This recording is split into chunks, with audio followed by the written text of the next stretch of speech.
All right, guys, welcome back to the channel. Welcome back to the stream. Welcome if you're new. Appreciate you guys being here today. And as always, appreciate you waiting patiently while the intro does what it does. In this episode, I say episode as if like there's episodes here. In today's show, in today's stream, what we're going to be talking about is the current state of PlayStation, the current state of Sony PlayStation, January 22nd, 2024, and also the current state of the PS5. I mean, they're basically intertwined with one another. So, this conversation is not just going to be fueled by myself. Obviously, I'm going to have certain things to say during this conversation and discussion, but I also want you guys, the chat, to be very involved in this. But I also am going to be referring to a post that I put out here on the channel, I think like 2 days ago, where I asked my audience, how do you feel about the current state of PlayStation? And I got a lot of replies. I gave it a good chunk of time for those replies to kind of build up. And I can't promise that I'm going to read every reply, but I figured what we could do is kind of go over many of these replies and just see how we're feeling. And obviously, I'll give my thoughts on that as well. So, um, you know, not a whole lot of news right now for PlayStation. As you can tell, there's there's interesting things happening in the gaming industry right now, but right now PlayStation seems to just kind of be, I don't know, laying pretty low, which I guess is to be expected. But before we dive into this conversation, I want to give a quick shout out to Jake Skew 27, who drops a membership gift to start off the stream. Jake Skew has been pretty much dropping at least one membership gift almost every stream at the start of it. So, Jake, thank you so much for that, man. Thank you for kicking that off for us today. I have a super chat here from who the hell is Carlos? Thank you. He says, "Hey, MBG in chat, wondering if you are getting Tekken 8. Yeah, Tekken 8 is definitely on my radar. The only thing making me a little bit hesitant for Tekken 8 right now is kind of what I talked about in previous streams. It's the fact that it's coming out at the very tail end, I mean, just a couple days here of January. And, going into February, there are a lot of releases, right? Like there are a lot of different games coming out in February that I'm worried how I'm going to even balance those out or, find the time to play all of them.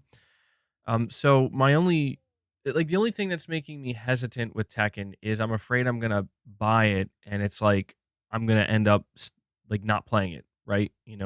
Play it for like a week and it's like, oh, okay, Helldivers 2 is coming out, and then I'm just gonna drop it or something. But who knows? Sometimes we sometimes these things can last longer than we think. You know what I mean? Like the time between Tekken 8 coming out and Helldivers 2, they are very close to one another, and it feels like they're right next to each other. But in reality, there is a decent chunk of time between them. So I'm thinking about it. Yeah, I like Tekken. I've always enjoyed Tekken. I did play Mortal Kombat 1, so yeah, it's on my radar right now, man. I have to say. And we have Anime for Entertainment, a member for 9 months. Thank you for the milestone chat saying Sony just needs to put out a good showcase and not like the god awful one last year. I mean, what were they thinking? Bring the heat again, damn it. Yeah, I'm sure talking about a PlayStation showcase will happen. Like I'm sure we're going to talk about that as we go over the replies. Granted, I haven't went over these replies yet, so these are going to be my first time reading these replies that I got in the community post, but I have to imagine at least one person mentions this, and I'm in complete agreement. I it's hard not to sound like a broken record, and I do apologize for sounding like a broken record, but it really is just like the only way Sony's going to generate excitement, in my opinion, around the PlayStation brand. Like, I mean, yeah, they can generate excitement around the console, certainly. Like, Matt, have third parties, have your partner games, the partner exclusives. I think all of this is going to do well for the console. But in order for Sony to generate excitement around the brand and get the fan base reignited, I really think that's going to have to take the form of a killer showcase. I don't see any way around that. So I'm in complete agreement. They have to bring the heat. They do. I agree. We also have the Zombie Fanatic with a super chat saying, since the PlayStation 6 won't be a big leap, will it have Zen 4? I'll be honest with you, Zombie Fanatic. I am not entirely sure. I can't tell you what I think the PlayStation 6 CPU is going to be because I haven't been following, what's going on with AMD and their components and their roadmap for their, future components. I want to say here though, you're saying since the PlayStation 6 won't be a big leap, that is the big question here, right? I mean, it's a little bit early to be talking about the PlayStation 6, but we are approaching what seems to be the halfway point of the PS5's generation or life cycle. So I think it's fair to kind of like, to at least think about it. And to me, that's the big question that needs to be asked is how big of a leap will the PlayStation 6 be? Because we do have a PS5 Pro coming apparently, which is going to make PS5 games, which already look very good, even better. It's going to run them even better. Is there this kind of fear that the PlayStation 6 is going to have trouble differentiating itself from the PlayStation 5? I mean, Sony can't go crazy with the PlayStation 6 because it's like you have to consider the cost of developing a next gen console. They can't create a console that's going to be $800. You could create a console like that expensive and make it the most cutting edge it possibly could be and really let it be a major leap ahead of the PS5. But it's like, you're going to kill it by making it so expensive. So I'm going to say that the leap will be substantial, but maybe not as substantial as what we saw from the PS4 or the PS5. I feel pretty confident in saying that. But Zombie Fanatic, you seem pretty interested in the PlayStation 6 and what's going on there. I'm sure we'll not this year, probably not next year, but starting in 2026. I know it seems so far away, but starting in 2026, I imagine that's when we'll really start to hear our first actual rumors of what the PlayStation 6 may end up looking like and end up being. But guys, before I officially kick off this conversation and dive into it here, I want to first just thank everybody for watching, for tuning in. If you watch the streams live, thank you so much for hanging out with me and taking time out of your day to listen to me. If you're watching them later on after the fact, thank you, right? Just as important to the channel here in terms of viewership. Make sure you use the timestamps. All right, Devil Shooter does a great job. He does the timestamps for every stream. So if you're somebody who's watching it later, be sure to use them and utilize them. Obviously, if you want to watch the entire stream, please do that as well. But I just feel like I kind of have to shout that out so people are aware that if you're just interested in hearing certain parts, there will be timestamps. There are 3 ways you can support my channel directly here, okay? The first is by becoming a channel member. You gain access to the Members Lounge. We're going to do another Members Lounge today. We're going to hang out there. So if you are a member, I hope you'll join me, or if you're considering becoming a member, please do so to join us there. If you're already a member, please consider gifting memberships. It's greatly appreciated. It helps the channel out tremendously, and it gets the community heavily involved. And last but not least, please consider donating a super chat. Ask a question, make a statement, give an opinion. Anything in between, it all helps tremendously. And last but not least, guys, please hit that like button. We are sitting at 50 likes. We have over 240 people here watching, which is great to see. So let's see if we can get that up to 75 likes, maybe even 100 likes. But diving into this conversation, and I will let you know, this stream will likely, it depends on where it goes, but this will likely be a shorter stream. I told you guys that since I'm going to be streaming more often, there will be these kind of more interstitial, shorter streams at times. That will probably be today's stream. Can't guarantee that. Now that I've said that out loud, this stream's probably going to go on to be 5 hours. So that's usually how this works. But yes, talking about PlayStation in 2024. I've done my predictions. I've talked about my hopes, my expectations. I've talked about what I would like to see. We've all talked about this stuff, but I now just want to really hone in on how are we really feeling about the current state of PlayStation. I mean, truly, right? Like, how are the fans feeling? And as I'm saying that, we got Corey the Legend Landiga coming in, dropping a 10 bomb on us, dropping 10 membership gifts for this community, showing incredible and consistent support for the channel. Corey, seriously, thank you so much, man. The level of consistent support that you show is mind blowing, man. So thank you for that. Guys, let's get some W's flowing in the chat for our good friend Corey. He brings us up to 11 members just like that. Love to see it, man. So if you were gifted a membership, tune in to the members lounge. All right. Let me add that to the counter. Good stuff, man. Good stuff. Thank you, Corey. You're saying it jinxes it. It absolutely does. Saying that it's going to be a short stream guarantees it's going to be a long stream. MBG mod him. Corey, do you want to be a mod?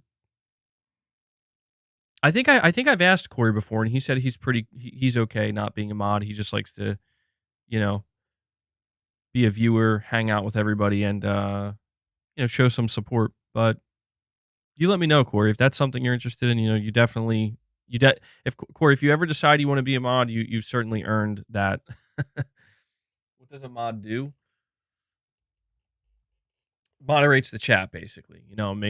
Ensures that there's nothing crazy going down, nothing too inappropriate, Devil Shooter says, I like my wrench. Good stuff, man. And we got Hellbound 1981, another legend. Dude, Hellbound and Corey are here like every stream dropping membership gifts for you guys. Let's get some W's in the chat for our good friend Hellbound. Thank you so much, man. Hellbound brings us up to 16 members just like that. Thank you. Appreciate it. So if we do get to 25 members, I'll give Boss some more snacks. He's sleeping right now. He's pretty chill. If we hit our goal of 25 members, I'll give him some snacks. So 16 members, you guys got a nice little membership train going there already. Appreciate all the support, guys. Seriously. It makes all the difference in the world for the channel and the content. Corey says, LMAO, actual responsibility. Well, that's like I said, man. It's up to you. If you ever decide it's something you want, you've earned it. Same for you, Hellbound. But I know that not everybody wants to be a mod because it does come with a little bit of responsibility. It's something you gotta. With modship comes great responsibility. We got Matt Fu coming. Matt Fu does it. Matt Fu says, I want to see Boss get some snacks today before we dive into this conversation. Matt Fu drops a 10 bomb on us, another 10 bomb, and he brings us up to 26 members. You guys just crushed the goal immediately before we could even get into this conversation. Matt, thank you so much, man. You're obviously becoming a legend here as well. I've noticed you've been gifting a lot of memberships consistently and really kind of growing the membership community. So W's in the chat for our good friend Matt. I'm going to update this goal and do exactly what I promised. I'm going to give Boss some treats here. He has no idea. That's the best part. He has no idea that he's about to get some treats.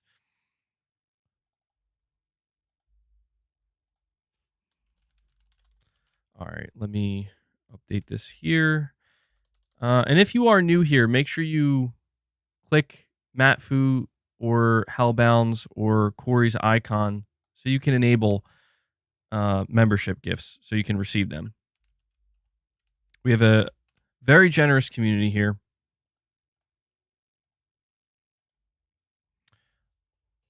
Bossman Davey says, not happy with this generation. PlayStation or Xbox. I'll speak to that in just a moment, Bossman Davey. Do you see how quickly he wakes up? He's like, hell yeah. Here you go, bud. There you go. I'm not going to give him too many yet. I'll give him like half the amount he's allowed to have. So that way, if we do end up hitting another goal, I can still give him some more. So enjoy, Boss. That's courtesy of this instantly awake. Yeah, I know, man. The second he hears it, he's like, yep, I'm ready. Snack time. Let's go. So Thank you guys for that. And Boss thanks you as well. Boss Man Davey, you're saying you're not happy this generation with PlayStation or Xbox. It's interesting because when we go over the community post here, there is one.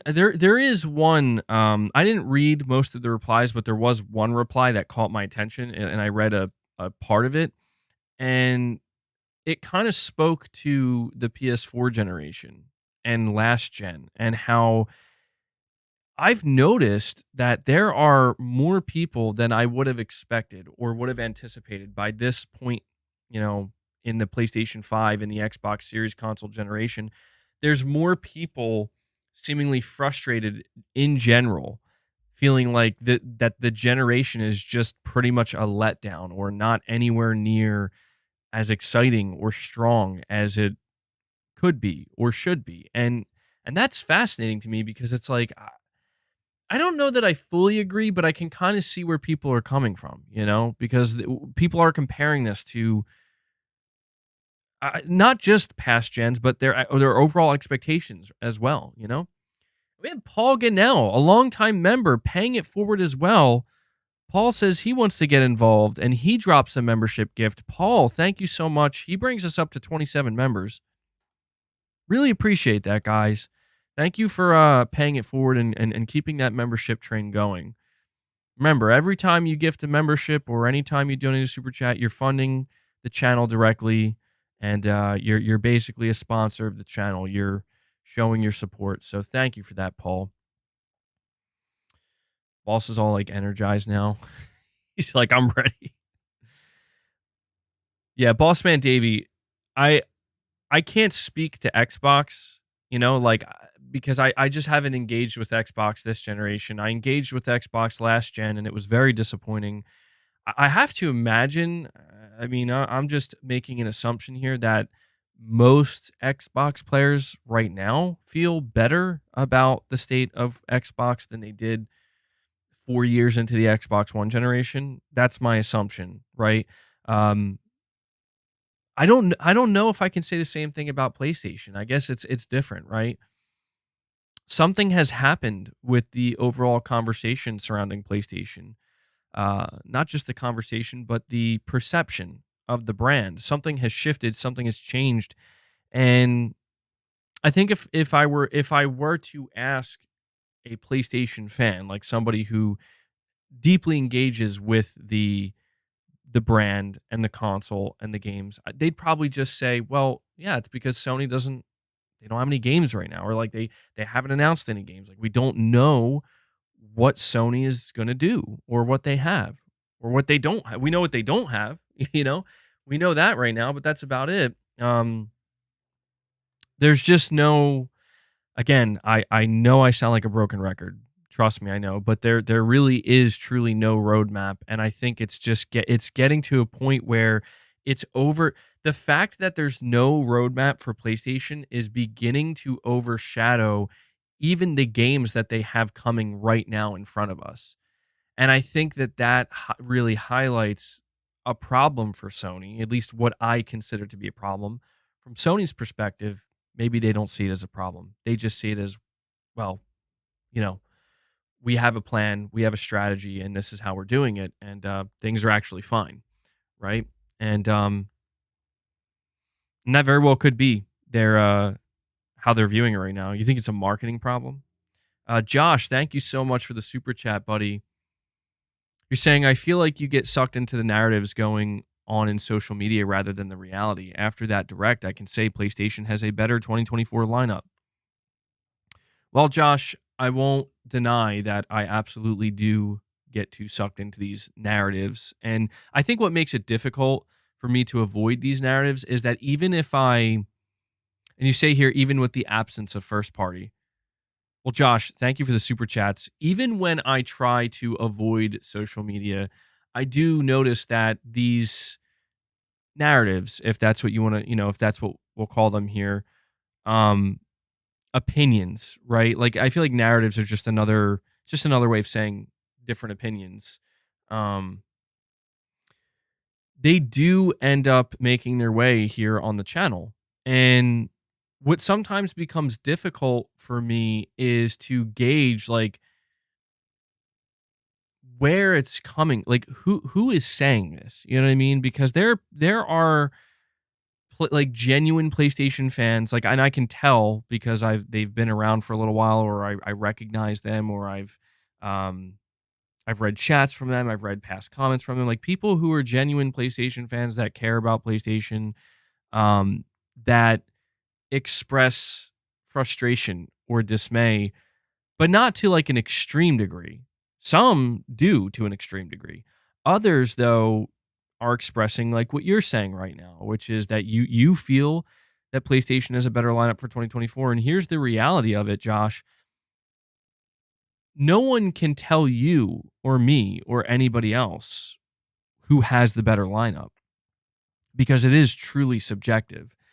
And maybe sometimes what happens with me is I try to frame it in an objective way. And I think that's basically what you're describing here is the idea of getting sucked into the narrative is framing it in a way that makes it seem like there is an objective answer here, and there is not. And I do agree that that does become problematic where anybody who does that and anybody who agrees with that is failing to realize that you don't speak for everybody. You only speak for yourself and those who might agree with you, but you definitely don't speak for everybody because you are not, Josh, the only person I've seen that has said this, where you feel that PlayStation has the better lineup uh, compared to Xbox, and that, you know, at least for this year, even without first party. But I've seen just as many people, if not more people, believe me, some of the stuff I've seen where I've seen everything from PlayStation's lineup is looking weak to PlayStation simply doesn't have any games. I've seen everything in between those two. And that's where I begin to realize that everybody has to make up their own mind here. And for me, I'm actually feeling pretty good about at least the first 3 months of PlayStation. I can't speak to April, May, June, July, August, September, October, November, December. I can't speak to those months for the PlayStation 5 because I have no idea what they look like, nor does anybody else. Like maybe Concord will come out in June or something and it'll be good. But the only thing I really can feel confident in right now is what's in front of me. What's in front of me is multiple releases from PlayStation and third party between between February and March. And that's a good chunk of time. Between now and the end of March, that's a pretty good chunk of time. It'll be here before we know it, but what I do know is that I have quite a bit to look forward to playing. And so I guess for me, I don't feel comfortable at this point. Like I tried to do this in one of my streams recently, like comparing the PlayStation exclusive lineup and the Xbox exclusive lineup, and frankly, it felt like it was a mistake because it seems like I fell into that trap that you're like describing here where like all I can really do is give my own opinion, and I think because I'm streaming that and I'm framing the conversation in PlayStation versus Xbox, it is absolutely going to turn it into a less constructive conversation or discussion, and that to me is what gets not it's not that it's overwhelming. It's just you're right in that it gets easy to get caught up in that. Like right now, for example, I'm seeing arguments happen. I mean, I was seeing arguments happen after the Xbox Direct where like there's people arguing online about Indiana Jones and Hellblade, and then within a week, not even a week, within less than a week, just a couple of days, now there are arguments happening with Pal World, and granted, that could be because there are people out there reacting to these things that Microsoft and Xbox are doing in a negative way, or reacting to the things that PlayStation and Sony are doing in a really negative way. But it gets very tiring and it gets very old because it doesn't matter. You know what I mean? Like at the end of the day, to people who are trying to just enjoy and play video games, you begin to realize, even if it takes a little bit of time, you come to the conclusion that these conversations, or not conversations, because that's not what they are, these arguments, the bickering back and forth, the no, I'm this is better than that, and that's better than this, they don't matter because you just really are not going to change somebody's mind. Like anybody who's willing to engage in those arguments, you're never going to change their mind. They go into that knowing full well how they feel, and they're gonna you guys are just gonna butt heads. Now maybe on rare occasion you do see some people kind of changing each other's minds, or somebody being like, oh, you know what, I didn't see it from that perspective. But I rarely ever see that on social media, to be honest. Like I rarely ever see people kind of come to those conclusions, and I would prefer to have more people kind of have conversations like that here on the channel than the other way. You know what I mean? Because it can be pretty sad to see at times, honestly. But Josh, I do appreciate what you're saying here, man. And again, you're saying you think PlayStation has the better lineup. Well, hey, man, as long as you understand that that's your opinion and that's how you feel, and you don't feel the need to press that on anybody, then nobody should be coming at you for that. You know, that's how you feel. Nobody can take that away from you. Same thing with anybody who feels that way about Xbox. And we have Rashad 0033. I don't know why I said it like that. Rashad, dude, thank you so much. He comes in here and he decides he wants to gift a membership to this community. He wants to pay it forward. Rashad brings us up to 28 members. So, guys, let's get some W's in the chat. I believe this is the first time I'm seeing Rashad gift a membership, which is nice to see. So, thank you for that, man. Always nice to see new people gifting some memberships here. Good stuff. So, what I will say is, as we go in deeper into this conversation about how we're feeling about the current state of PlayStation, obviously Sony's 2024 lineup, what we know of it so far, is going to play a vital role in that conversation. I mean, you could argue that that is, for a lot of people, the defining factor in how they feel about Sony currently. We have... All right, PS Gamer, I'm going to read your chat before Zero Connections just because it seems like it's in line with what Josh said. So, PS Gamer, thank you for that. You're saying MBG, nothing subjective with the lineup. Final Fantasy, Silent Hill 2, Remake, Rise of the Ronin, and Helldivers. Stellar Blade destroys everything Xbox can offer this year. Well, PS Gamer, I appreciate the enthusiasm, but I have to disagree here. Here's the thing, though, PS Gamer. I don't disagree with you pointing out that these games seem great. Because I'll tell you right now, Final Fantasy, yes. Silent Hill 2 Remake, yes. Rise of the Ronin, I think Rise of the Ronin looks great. I'm excited to play Helldivers 2, and Stellar Blade looks really promising as well. So I absolutely agree with you on that front. Boss, what are you doing, bro? I agree with you that these games, to me, like, look very good. And I think that they do make for a pretty overall strong lineup, boss. I don't have the snacks for you right now, dude. If we hit another goal, I'll give you more snacks. I don't know why boss thinks that if he sits directly in front of me like this, that I'm going to give him more snacks. Like, bro, I've never given you boss, I've never given you snacks like this. Here, come hang out with... Okay. He just ran across my keyboard. I hope these snacks aren't going to turn out to be a mistake again. Anyway, PS Gamer... Here, come play with them. Come on. Come in here. There. That should keep him busy for a little bit. PS Gamer, the only thing is... You're saying there isn't anything subjective with the lineup, but that's where I do disagree.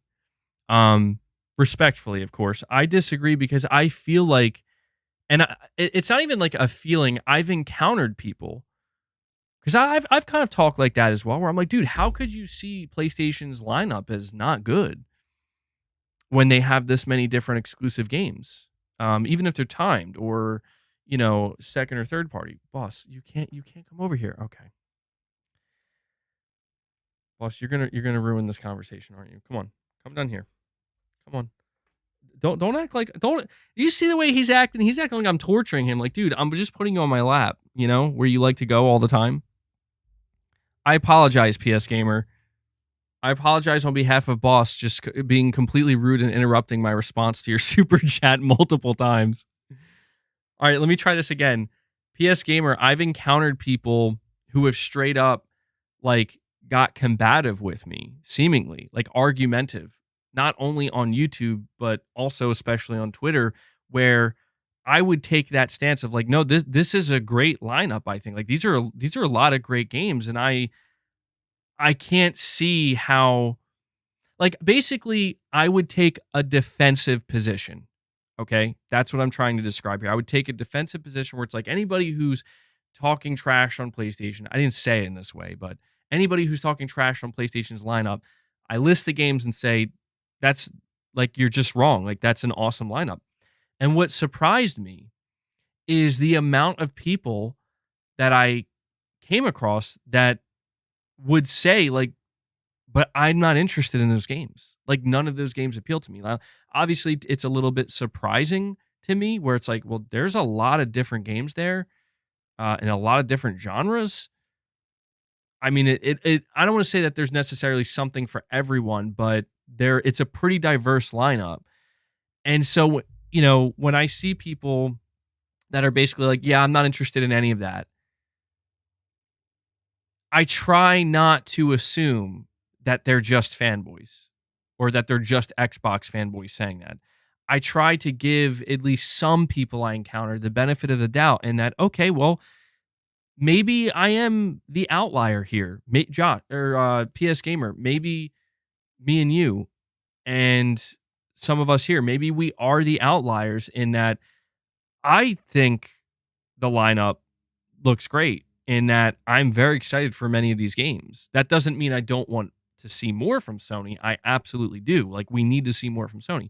But for what is there now, it seems like it has a lot of potential to be a memorable lineup of games that I play this year on PlayStation 5. It's just, when I take that energy and I put it out there, again, I don't know if it's because it's me saying it, if it's isolated, or if it's actually indicative of the reality, but I have no choice but to, assume that there's some reality to it. Not everybody agrees with that. And because of that, it's like, you know what? With that knowledge that not everybody's going to agree with it, it would be better for me to just make it clear that, well, that's how I feel. And I'm not here to tell you should feel the same way. If you don't feel the same way, good for you. Feel how you want to feel. If you like, the only thing that I would disagree with wholeheartedly is if somebody says that's a bad lineup. You know what I mean? Like, to me, that is where I would like, now you're being unfair completely. You're not saying that lineup isn't for you or that you're not interested in those games. You're just you're criticizing the actual lineup of games, saying that they are, you're being extremely objective about it, saying they're just bad. And it's like, I have to completely cut that off and be like, no, that's not. And to be fair, people do that to Xbox as well. And I think this is why there's a lot of headbutting with people, because I think some Xbox fans do that, and some PlayStation fans do that. And it just kind of becomes a back and forth thing. And we have Cuddy Can't Hang coming in, dropping a membership gift. Cuddy Can't Hang coming in, saying they want to pay it forward. They want to drop a membership gift for us. And then Titus Serger, or Serger, I have to figure out how to pronounce your last name here, but Titus comes in and drops a membership gift as well. Both Cuddy Can't Hang and Titus bring us up to 30 members. Guys, thank you so much. Seriously. That's amazing to see. I always like seeing, other community members get more involved, gifting some memberships. It's really cool. So thank you for that, guys. W's in the chat for Cuddy Can't Hang and Titus here. So PS Gamer, I hope you understand where I'm coming from, man. I'm just trying to detoxify the conversation surrounding lineups anymore, because I feel like the conversation surrounding the talk about game lineups for Xbox and PlayStation, it's gotten so ridiculously toxic on either side that it's like, okay, it's getting ridiculous. And Toolman 50, look at you guys. Full blown membership train here. Toolman 55 comes in and drops a membership gift as well. W's in the chat for Toolman. He brings us up to 31.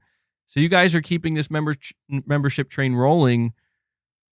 Love to see it. Thank you, Toolman. Thank you to everybody for the support. And PS Gamer, thank you for the super chat. Let me see. We have Zero Connection, member for 4 months. He says, really quick, Nick Taylor, you're saying, how do you gift memberships? Well, it says you are a member, so usually it's in the chat. You can do it from your phone, unless you're on iPhone. If you're on Android, you can do it from your phone. You can do it from your desktop. You just click like the money icon, and there's the option to gift memberships. At least it should be there. Zero Connection, you're saying, back in 2013, I was worried that The Last of Us would be a standalone game. Today, I wish Naughty Dog would bury the franchise and make something new.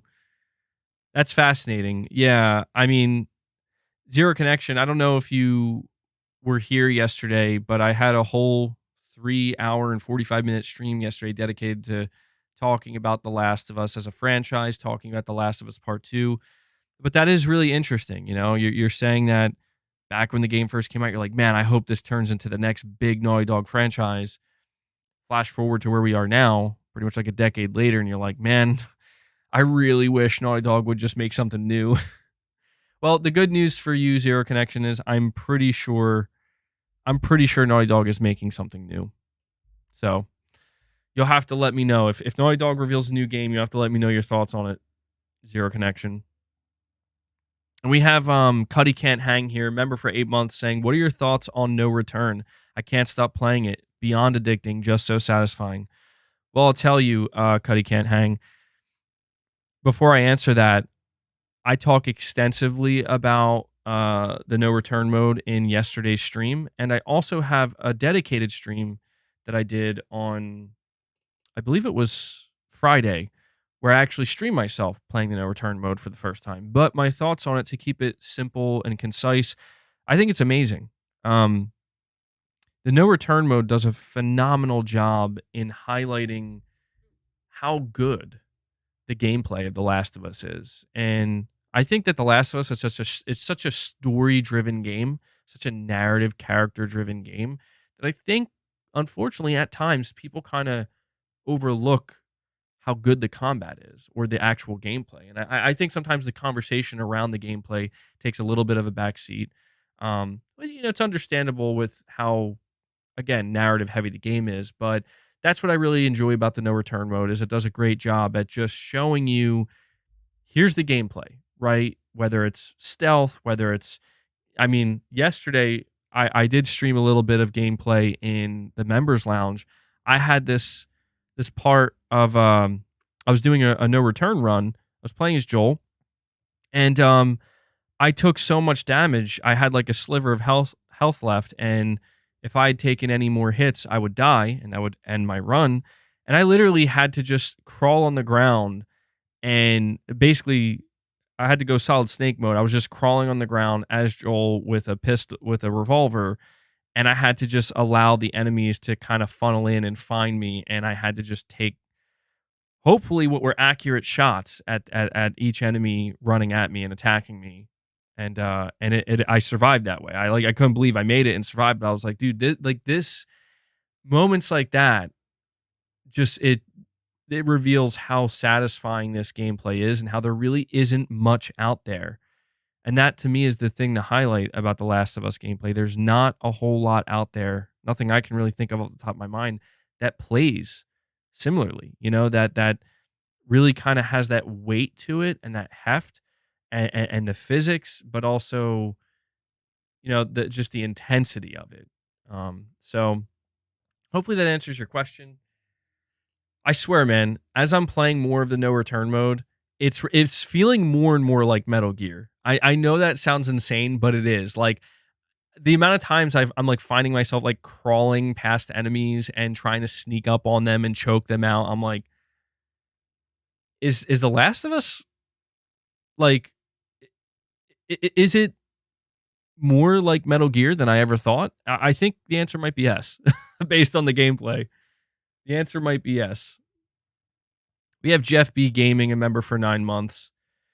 He says, MBG, even if you say it's subjective, PlayStation has more games in the next 3 to 4 months exclusive to the console. You're right. That is an objective truth. And that is something that I will say has been disappointing to witness is when sometimes it makes me wonder if the gaming community, not as a whole, but those who are on the internet, like those who are existing in these circles on Twitter, on YouTube, I begin to wonder if it actually means more to the overall perception of a brand or of a platform holder / publisher to have a, like, here's our lineup of what's coming, right? Like, not just for 1 year, but for 2 or maybe 3 years, like this big extensive list. Sometimes I wonder if that means more to people than, getting a lineup of like, okay, here's what's coming in the next immediate 3 to 4 months. And then here's a whole list of games. I feel like we're kind of seeing that in front of us right now because it is true that Sony has significantly more exclusive games releasing between January and March or April of next year, of this year. And on the flip side, Microsoft has many more games lined up for this year beyond that. Like, I think Pal World, if I'm not mistaken, is the only Xbox console exclusive that is coming out or has released already for the first quarter for Xbox. And in that time, Sony has, in just February alone, they have, we could count, we'll count Foam Stars because they marketed it. So there's Foam Stars, Helldivers 2, Final Fantasy VII Rebirth, and then Rise of the Ronin in March. And then there's also Grand Blue Fantasy Relink, if you want to count that too. So it's just like, objectively speaking, Sony does have more games. And you assume that, see, this is where it gets kind of tough because it's like, I think the instinct is you want to say Sony has the better lineup for the first quarter of 2024. But I don't even think it's necessary to say that because it's like, it's they have it pretty stacked. The problem though, I don't know if it's a problem, but what I notice is that again, when you bring that up, it's like it doesn't matter to a lot of people. And that's what kind of has surprised me. And what I've noticed is that when you bring that up, like here's the list of all the exclusive PlayStation games that are coming just literally between January and March. And you realize like it's a pretty good list, right? Like it's a decent amount of games or even a very good amount of games. And then you just see the reaction from people where it's like, yeah, it doesn't matter. Like Sony doesn't have anything. Like where are Sony's games? Like where's PlayStation? And that to me is just kind of like, well, it makes me think that if Sony had a showcase in November or December of last year, a big PlayStation showcase, right? And in this showcase, they showed 3 or 4 new first-party single-player banger games, right, from established studios, but they didn't have anything lined up or hardly anything lined up between now and April of this year. What seems to be the message that I seem to be getting from a certain amount of people, like seemingly a pretty good amount of people on the internet anyway, is that that would be better. And that would mean more to them. And that is what makes me, frankly, have to just take a step back and say, I disagree. Like, it is great. And trust me, if there's one thing I'm jealous of when it comes to the way Microsoft is handling their marketing and the engagement with the fan base, is that they are showing like a pipeline of games that are seemingly coming this year and possibly early next year. You know, basically a year and a half of games. If there's something that I am jealous of that I wish PlayStation would replicate and do, it's exactly that. Like, I would like to see Sony come out and say, here's a pipeline of games for the next 18 months or so. We don't have that, but instead what we do have is, here's a pipeline of games for the next 4 months. And that, to me, is like, okay, well, I guess it's safe for me to say that that matters more now, because that's what I'm literally going to be playing now and in the near future. And so people who were, I guess, jumping all over PlayStation, making it seem like, yeah, PlayStation, you know, that they're really screwing up right now because they don't have a pipeline of games. And I'm very upset with PlayStation, or I'm very unhappy with PlayStation. And maybe I'm even, I don't know. Some people act like they're totally jaded at this point. It's like, okay, like I can kind of understand, not fully, like I can understand where you're coming from, because I want that too. But I think it's frankly ridiculous to believe and assume. And this is where you just find a difference in some people are positive and optimistic, other people are very pessimistic and negative. I think it's ridiculous to assume that once we get to March and April and Rise of the Ronin comes out, and you know, we just get to the end of that pipeline. I think Rise of the Ronin's coming out like the end of March. That Sony's just gonna be like, and that's it. Sorry, guys. We don't have anything for you. We're not going to have a showcase. We're not going to have new games to announce. We're not going to have any releases. You know, there are people out there who will say, yeah, that's exactly what they're going to do. And I honestly think, like, you have to be a moron, right?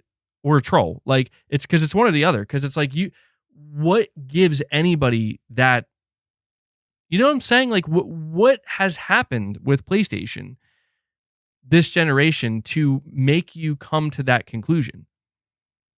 Because there's no sign. I'm not saying it's impossible.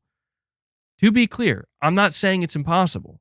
Is it possible that come May and June and July of this year, it's like, dude, Sony isn't saying anything. They don't even have any games lined up. We don't know anything. Is that a possibility? It is, yes. Is it likely? Of course it's not likely. That would, in my opinion, that would be suicidal for them.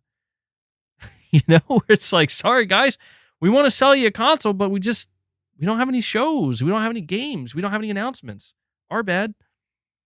We just had a massive lineup of exclusives between, or if not massive, a big lineup of exclusives between January and March, and then that's it. We don't have anything else. It's just like, who actually believes that? Yeah, I mean, even if you look at the games that aren't dated yet, like Concord, Stellar Blade, Silent Hill 2, and I get that some people are like, well, that's still not enough. It's like, I get that. I get where you're coming from.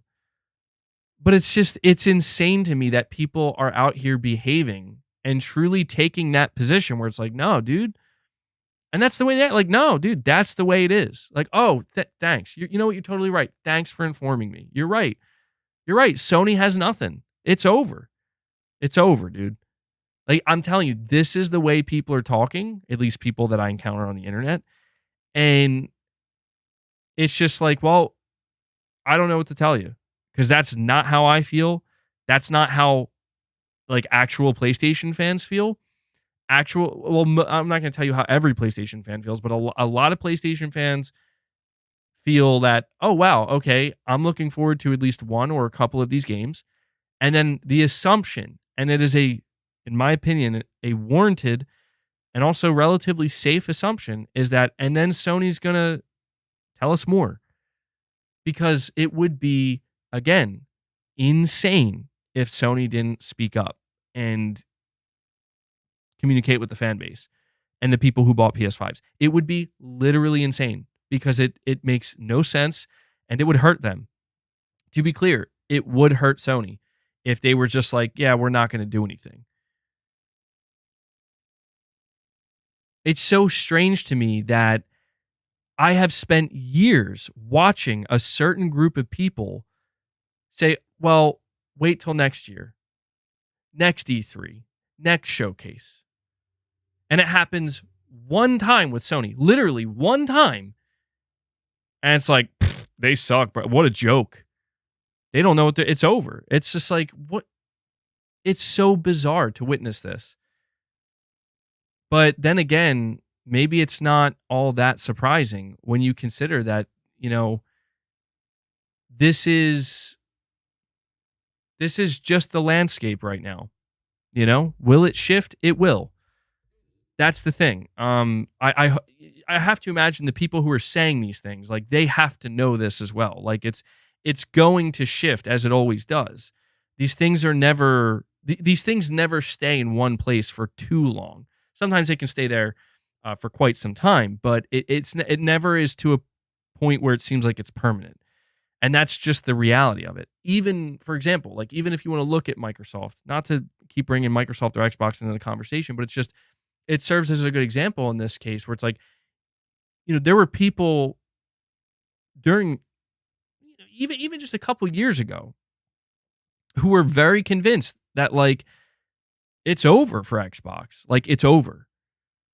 And I understand where that mentality came from, because they were coming off of one of their worst generations with a massive, like, stagnation period, or underwhelming period. So, you could understand why people were maybe coming to that conclusion, but there were people that were like, well, it's either over or Microsoft's about to make some huge moves to make sure it's not over. And lo and behold, that's exactly what happened.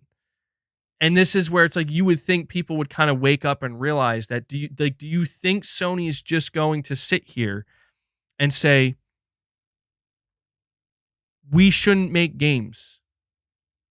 We shouldn't show games we're making. We shouldn't release games. We shouldn't get more exclusives. We just shouldn't do any of these things because we read an internet comment from some random nobody that said it's over for us and PlayStation has no games. You know what I mean? Like, this is legitimately the like, just the clueless ramblings of random people on the internet that just want to, I don't know, cause chaos, or maybe my only hope is, like, that it has to be a joke. Like somewhere, like, they have to know, like, you're just trolling and you're just joking, because if there are people who actually believe this, like, man, I can only assume they have not been following the gaming industry long enough to realize that this is just not, this is not how this works at all. MBG wait, what is this? Did I see the Naughty Dog employee that was pissed at Power World? I did not. Please refer me to this, because that actually sounds pretty funny. Depending on the context, of course. Anyway, I just had to go on that. I know that was a bit of a tangent there, but it's just like, I'm getting a little bit exhausted and tired of feeling like I'm not defending anything. I want to make that clear. I know I'm ranting a little bit, but I'm not defending anything. Do you know why? Because there's nothing to defend. There's nothing to defend. If you don't like PlayStation and you don't like the games that they have, then why are you even talking about it? You know what I mean?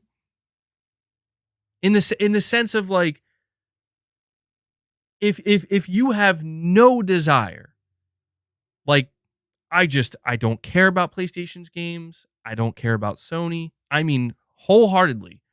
Then what is the point? If there's nothing here for you, what is the point? And I would just like to know what the answer to that question is. You can't even say it's in the name of competition anymore, because look at what Microsoft's doing. Like, clearly they're doing well from what people are saying. So it's like, okay, then you can't even take that angle anymore. I just don't understand where it comes from. You're saying just trolls? Yeah, yeah. Occam's razor says that is exactly where it's coming from.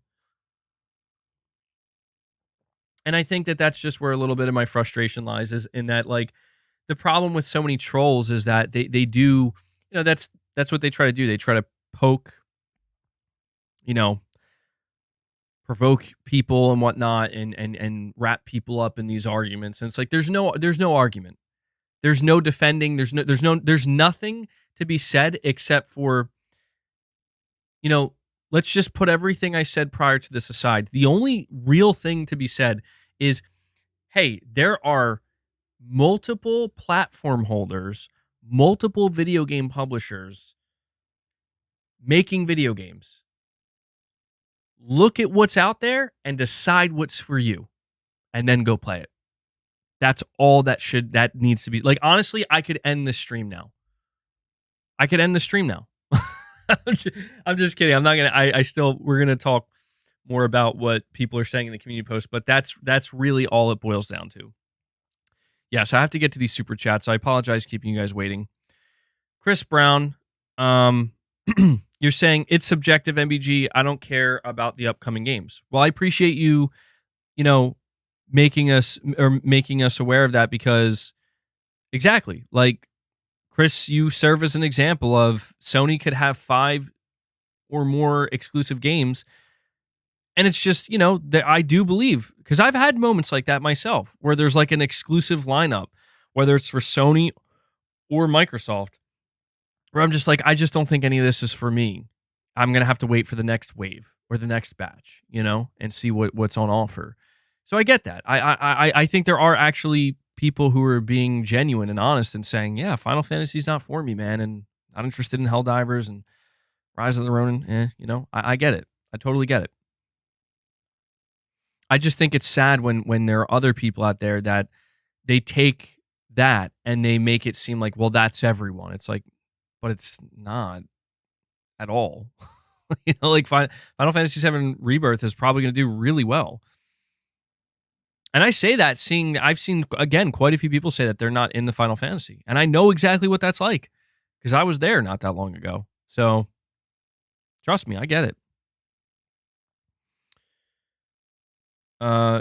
Nubelax is very excited for Final Fantasy VII Rebirth. Jake Skew, you're saying, MBG, I think PlayStation will show more after Final Fantasy VII Rebirth.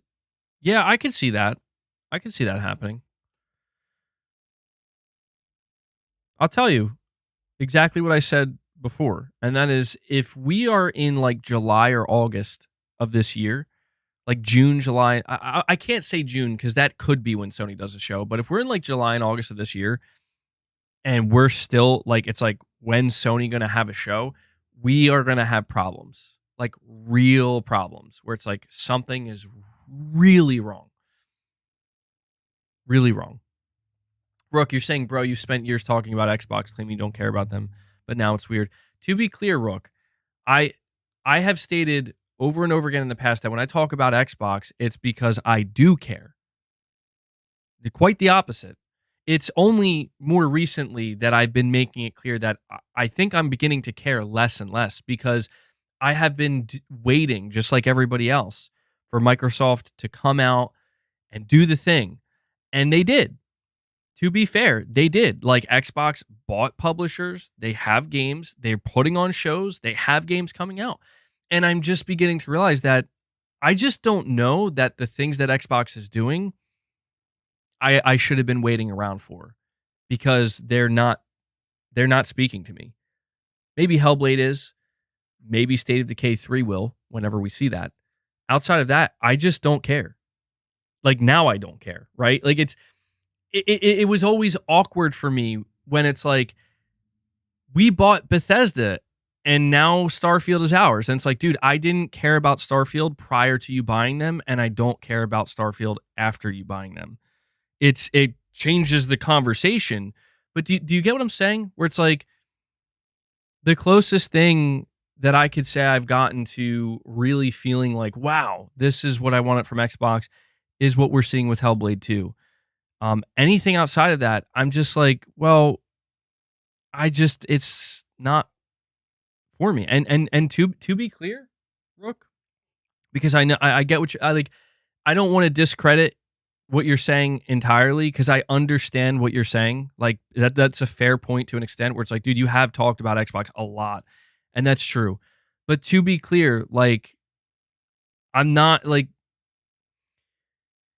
going forward, my interest in Xbox is pretty much gone. Like it's not in a negative, like angry, like bitter way where it's like, fuck Xbox, I'm done. No, it's just like I stuck around for a while, man, and I continue to talk about it, and I've been very critical, and the reason why I was very critical is because I wanted to see something specific. To be clear, I wanted to see something specific from Microsoft. And you know what it is? And I know I'm going to get flack for this, but I hope people can at least appreciate my honesty. It's that I wanted Microsoft to be Sony. Like, that's what it is. And I realize that now looking back, where it's like, there's a reason why Hellblade, out of all the things Microsoft is showing off, is like the game that I'm like, okay, I would like to play that. And why everything else they're doing, I'm just like, I don't think so. People might say, oh, well, you know, that's a problem because you don't have a wide enough, you know, your palette's not diverse enough. And you know what? Listen, you can judge me for that, but I am who I am. I like what I like, and I don't know what to say to people like that. You know what I mean? Where it's like, if you want to say my opinion is foolish or invalid because I'm sitting here telling you the type of games that I like and gravitate towards and like to play most, then that's your prerogative. You know, I can't do anything about that. And you're saying, bro, you say you want to try new games and Xbox gives you so many opportunities. Just be honest and say you only like a few type of games. Well, I think I am coming to that realization as well, where I don't know that I would say it's just a few types of games, but it's like, all right, let me look at, so when I look at the list of games that Sony has between now and March, I see Grand Blue Fantasy Relink, I see Foam Stars, I see Helldivers 2, I see Final Fantasy VII Rebirth, and I see Rise of the Ronin. So that's 5 games. All right, and these are like PlayStation exclusive titles. Grand Blue Fantasy Relink, no thank you. Foam Stars, no thank you. Helldivers 2, that looks good. Like, that looks interesting to me. If Helldivers 2 was on Xbox, I'd probably play it. I'd at least like subscribe to Game Pass and be like, I want to try this game out. It looks pretty damn fun. Right? Final Fantasy VII Rebirth. If Final Fantasy VII Rebirth was on Xbox, I would be on my PC playing this game, or I would buy an Xbox to play it, especially after experiencing Remake. Rise of the Ronin. Now, Rise of the Ronin, I have confidence in because I'm liking what I'm seeing. I notice not everybody's as confident as me, but Rise of the Ronin, again, like single player, open world, action adventure game, it's speaking to me. Now, when I compare that to Avowed, I mean, I guess we could use Pal World because I'm seeing Pal World being used in like the console war, list wars thing. And it's like, okay, yeah, we could count that. Pal World was not on my radar before it blew up. It's not on my radar after. Not because the only reason is because, dude, I'm not going to sit here and pretend that Yeah, man, I was always excited for Power World. I never was. And if I jumped on that shit right now, it would be total just like, well, this is what everybody's playing, so I have to play it too.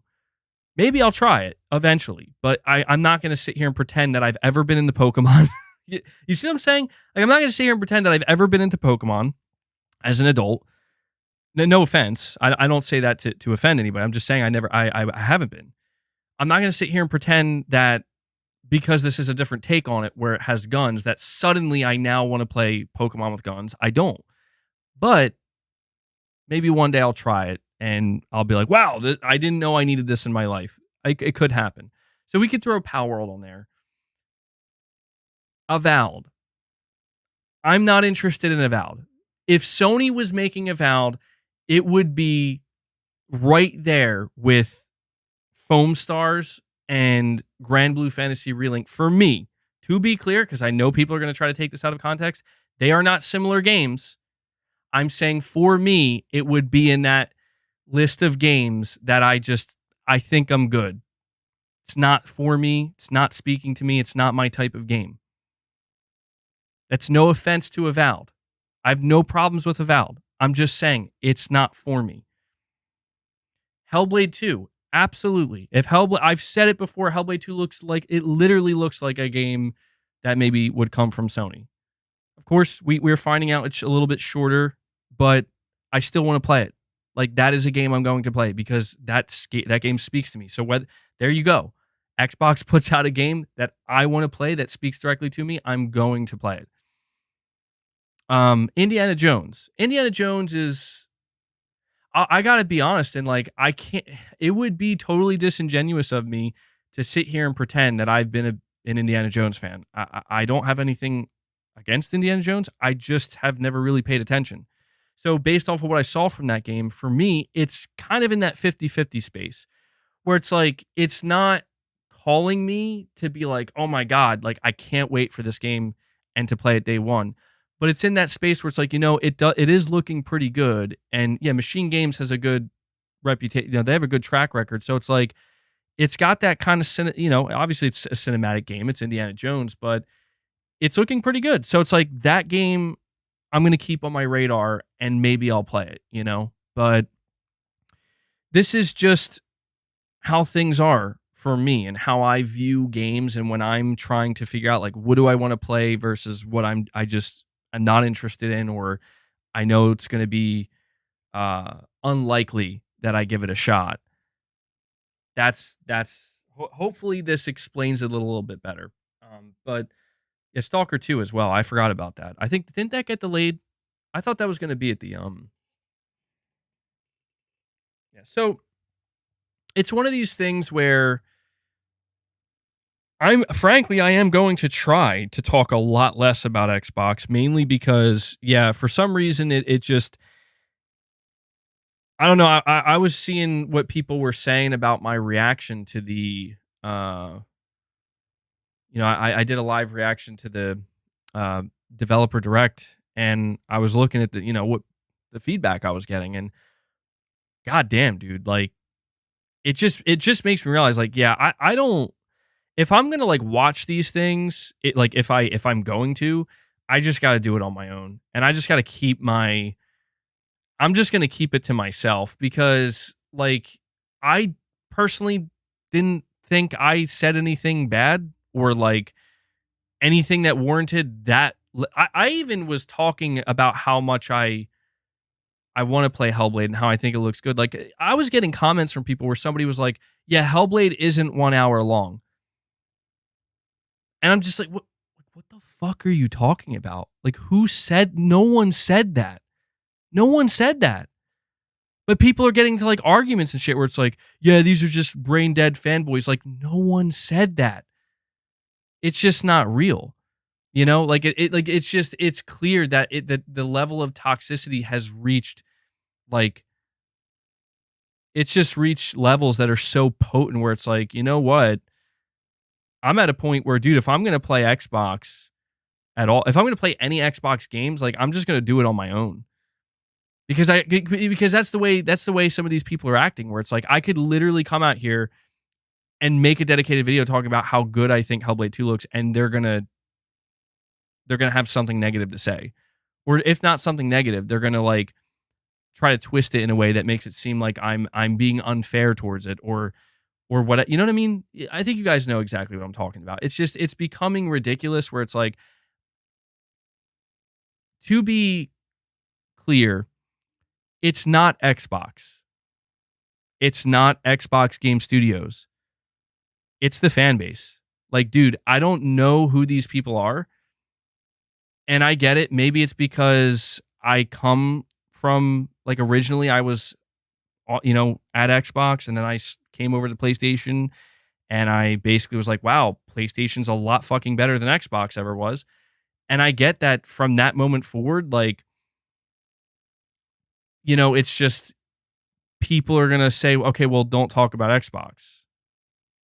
And then I talk about Xbox, and then they're like, okay, well, then the line has been drawn in the sand is what I'm trying to say. And it's pretty clear that if I try to, you're saying, why am I turning red? I'm probably turning red because my heater's on and it's right next to me and it's blowing in my face. It's actually very annoying. It makes my skin very dry. I was thinking about getting a humidifier in here. It's making it like, it's it's like below freezing where I am. So when the air gets this dry, it's like my skin gets all messed up, dude. My nostrils, it's never pleasant. I swear, when you're in the middle of summer, it's like, man, I can't wait for winter. And then you're in the middle of winter, it's like, I hate winter. I just want to be back in summer. It sucks, dude. Yeah, to be clear, I want to clarify this. It's not the Xbox fan base. Yeah, what I'm referring to are the Xbox fanboys. Like the toxic ones where it's just like, I keep trying to, keep in mind that there are a lot of toxic conversations happening. And it's like, dude, when I realize that things are just over is when I would say good things. Not just for the sake, like I would say them because I feel that way. I would say good things about Microsoft, about Xbox, about Starfield, about Hellblade. And like, that does not matter to any of these people. And it's like, fine, I'm not saying it needs to matter, but they are right there at the drop of a fucking dime the second I'm critical about anything. And that is when I realized, like, I just want nothing to do with it anymore because it's just, it's again, man, the line has been drawn in the sand where if Xbox is I'll put it to you this way. If Xbox is something that I ever experience and engage with, I'm turning red because I'm about to switch to Nintendo. Dude, oh my God. How'd you know?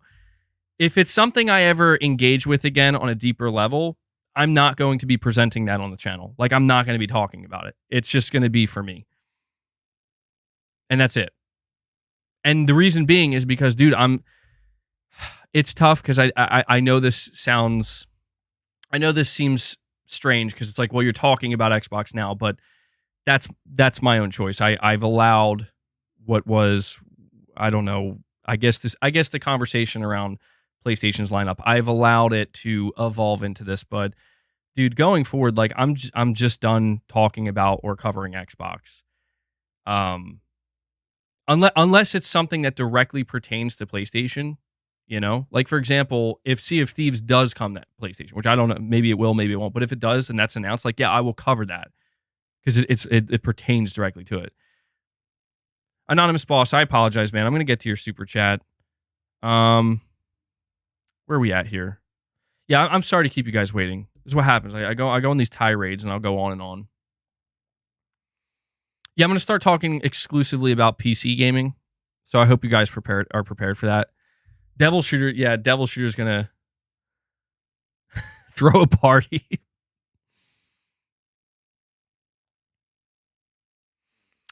Really quick. Hold on, Anonymous Boss. Anonymous Boss, I'm gonna read your super chat because I know you've been waiting. I'm sorry, man. I'm sorry. Anonymous Boss says MBG use the famous Dex voice and say, "Oh man, goddamn." Thank you, and I know Anonymous Boss, you were really waiting for me to read that. Jack K, you're saying, wait, what? Why can't MBG talk about Xbox? How about these Xbox centric YouTubers that also talk about PlayStation 2? To be clear, I'm like, I don't care what other people are talking about. Anybody can talk about anything. Dude, there aren't, like, these rules are not real, to be clear. Like, when I'm saying, oh, the line was drawn in the sand, like, that's not real. I'm being metaphorical about it, of course. But none of this is actually real. Like, people can talk about whatever they want, and I can talk about whatever I want. Dude, I could right now turn my channel into an Xbox channel. I'm going to turn everything green. I'm going to put all the Xbox games on my banner, and I'm going to do that, and I'm going to still talk about PlayStation. I could do that, and no one could stop me. You know what I mean? Like, I could do whatever I want. But the reality is, I am saying this not because of how other people are reacting or what they're saying. That is a small part of it. The real reason I'm saying it is because it's how I actually feel, man. Like, people have said, "Oh, dude, the only way you need to talk about Xbox on your channel." It's like, maybe. I mean, maybe I'll find out that's true. The Lord will stop me. Yeah. The Lord himself will stop me.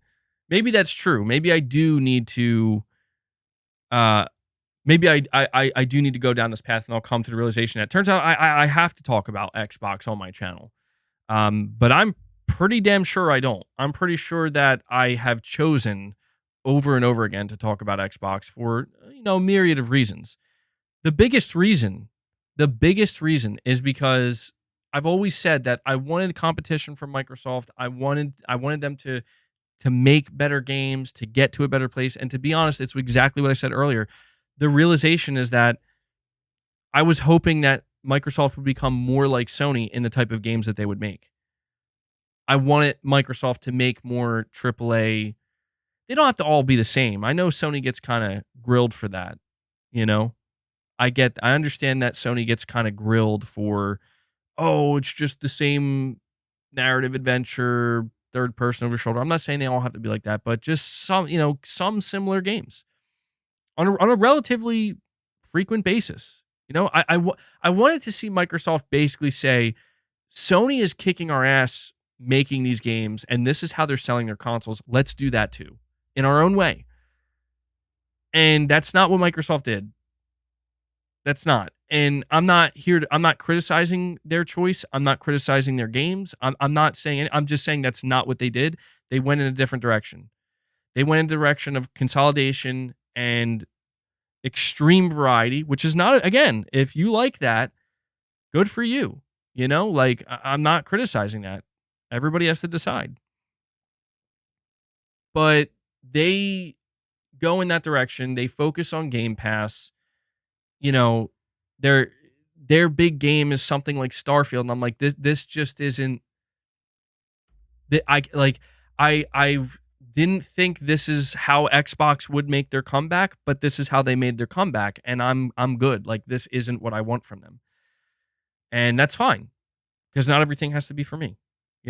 Like, I'm not that special. I'm not special at all. So it's like, of course, they're going to do what they got to do for their business, what's best for them, and it's worked. So, that's really what it boils down to. And I feel like I got way off topic though.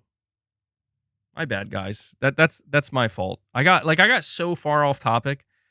Let's talk about the current state of PlayStation. Ends up going on this insane tangent. Venino, thank you for the $5 chat, man. You're saying we have to be honest. That is a third-party lineup. I only care about Final Fantasy. To me, is an L. PlayStation needs to do better. Did you see Nixus's PC games leak? I did, yeah. Not surprising. To be honest, I'm like, you're just now getting Demon Souls on PC? I'll be honest, I would have expected games like Ghost of Tsushima.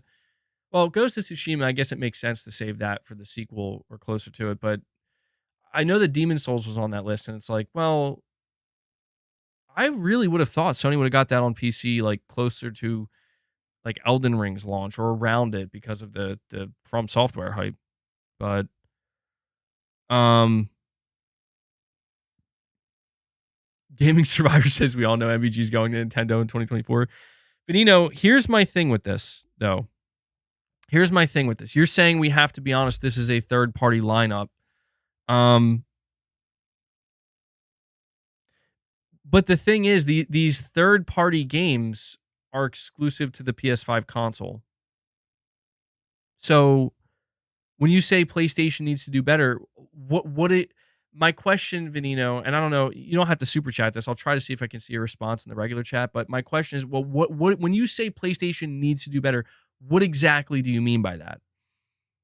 Just to clarify here, just so we're on the same page.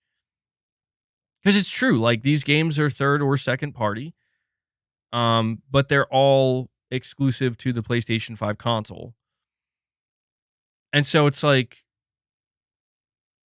when you consider like the selling point of why would you buy a console?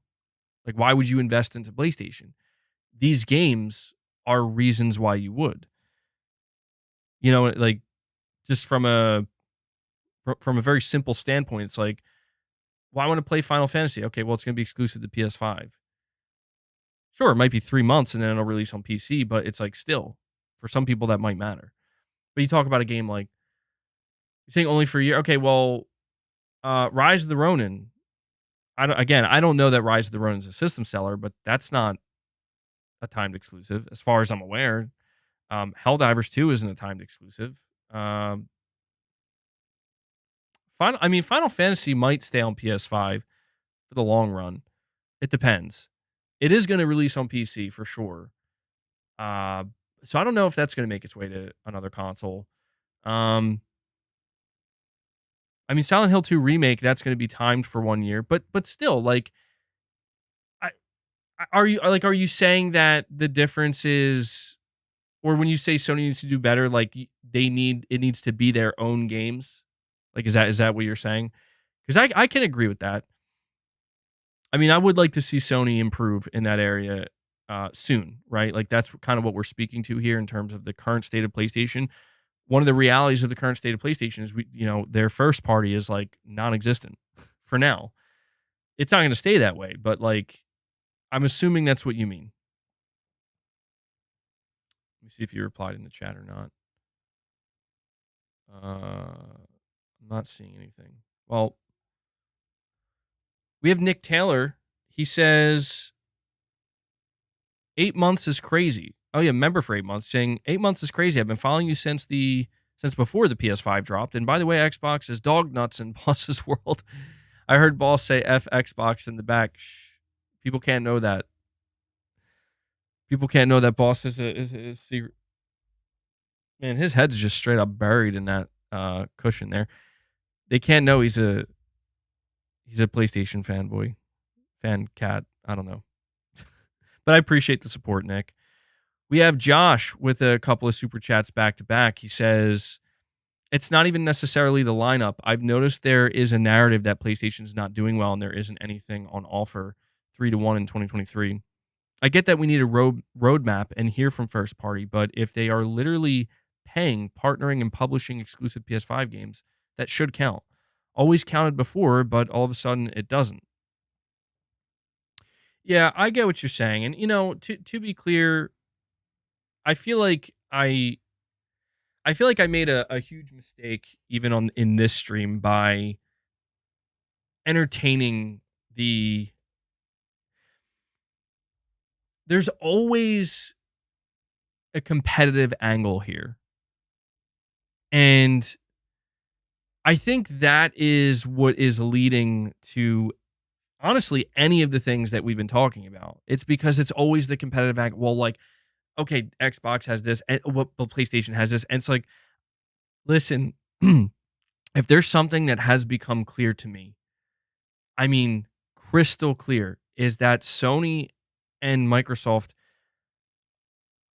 the competition between them is minimal at best by this point in time.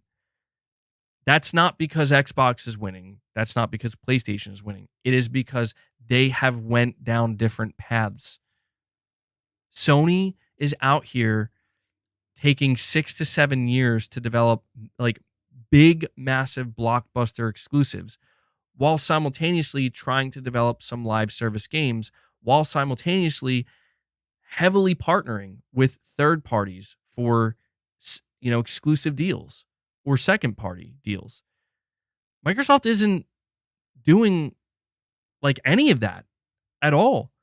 Microsoft bought live service games to succeed. They bought some single player games that were in development like Starfield. You know what I mean? They bought these things, and the games that they are developing on their own are staying within a certain budget, seemingly, that it's not comparative to the type of games that Sony's making. Like, even if you want to compare Hellblade in terms of production, or not production value, in terms of like quality in its graphical presentation and the narrative, yeah, that is like, wow, that looks like something a Sony studio would have produced, right? Like that kind of reminds me of some of the games that Sony makes. But the scale of it is still basically indie, or at the very most AA, and that's fine. I'm not saying that's a problem. I'm just pointing out that even in this instance, Microsoft isn't competing with Sony. You know what I'm saying? They're just, and why would they? Because I was thinking about this. Why would Microsoft say we should invest $220 million into Hellblade 2 and ask them to make it like a 20 to 30 hour experience? Why would they do that?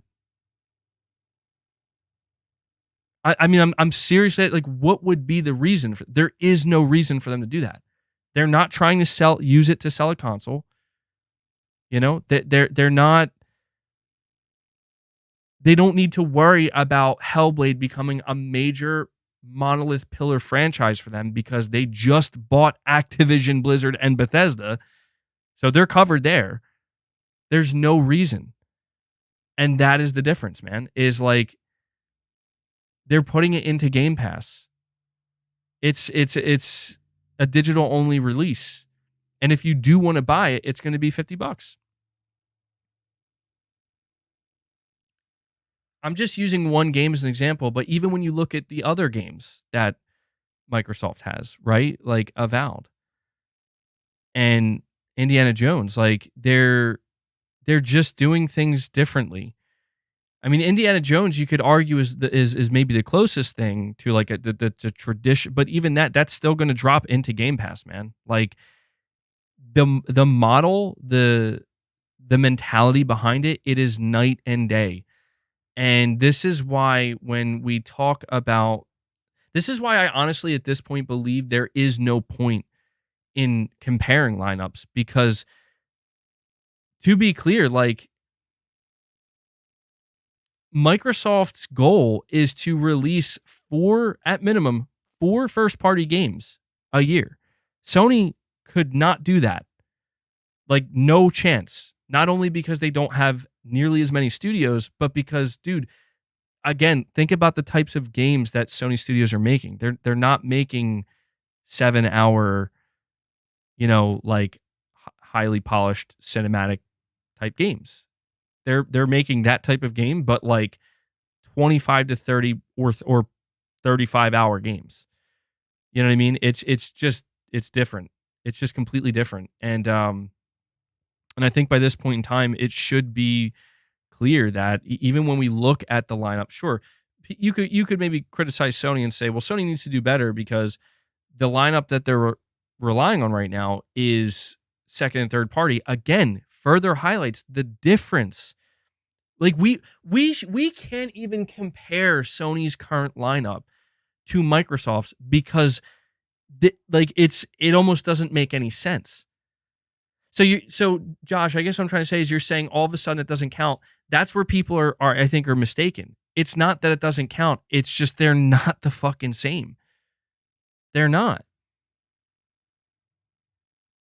Microsoft is not engaging in timed exclusivity. They're not engaging in, well, we'll see if that remains to be true with their own games, but right now it seems like they're not engaging with that. They're not engaging with paying for third-party exclusives or second-party. And the reason being is because they paid way more money than Sony ever would be able to ensure they don't have to do that anymore. But it's also in the name of quantity. Like, we need to get these games out on a rotating regular basis to feed Game Pass, to feed the beast, right? And that is not that's not what Sony's doing. Sony is aware they have to feed the beast, so to speak, and that, well, we got to keep having content out there for people to buy PS5s. But it's just like, even look at some of the types of games that Sony's trying to lock down, like Final Fantasy VII Rebirth. Like, why would they pay money for that? Well, not only is it a big game and it's AAA and it makes sense in that sense, massive production values, but it's because, like, well, that game is going to be sold at full price, and that game would never go in to a sub-service, and that game is also pretty well known and synonymous with the PlayStation brand. So even when you look at stuff like this, right, you look at stuff like even Rise of the Ronin. I mean, I don't know that I'm not going to say that Rise of the Ronin looks super similar to Ghost of Tsushima, but I don't think it's a coincidence that, like, this is the game that Sony says, yo, let's have our ex-dev team work with you guys on this game. And one of the first things I see people saying is how, it seems like it reminds me of Ghost of Tsushima. I just don't think that's a coincidence. Like, that's all done purposely because that's going to be a $70 game. Whether or not you think it's going to be worth that $70, that's not the point. That's not the mentality that Microsoft has with their games. Microsoft doesn't give a shit about the regular retail $70, AAA game. They just don't. And the reason why is because, why do they have to care about that? They don't have to. They don't. Budgets, marketing, all of this changes when everything is being done behind a subscription service. In the case of Sony, Sony's not doing anything they're doing thinking about PlayStation Plus.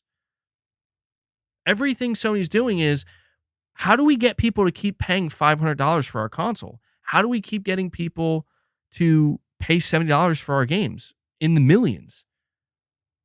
So they're just totally opposite directions, totally away from one another. And yeah, basically, Xbox is seemingly full AA now with an occasional massive AAA. Like Starfield, maybe at least one massive AAA. And that might be something we'll see about this. I'm curious to see. I know I said I was going to talk about Xbox, but I will say this. Something that Sony is, I think, was criticized for last year is, well, you only had one big AAA release, and that was Spider-Man 2. It's like, well, that's coming off of a year of 3 big AAA releases. And so when we look at Microsoft, is it safe to say that Microsoft doesn't release AAA games anymore? Not necessarily.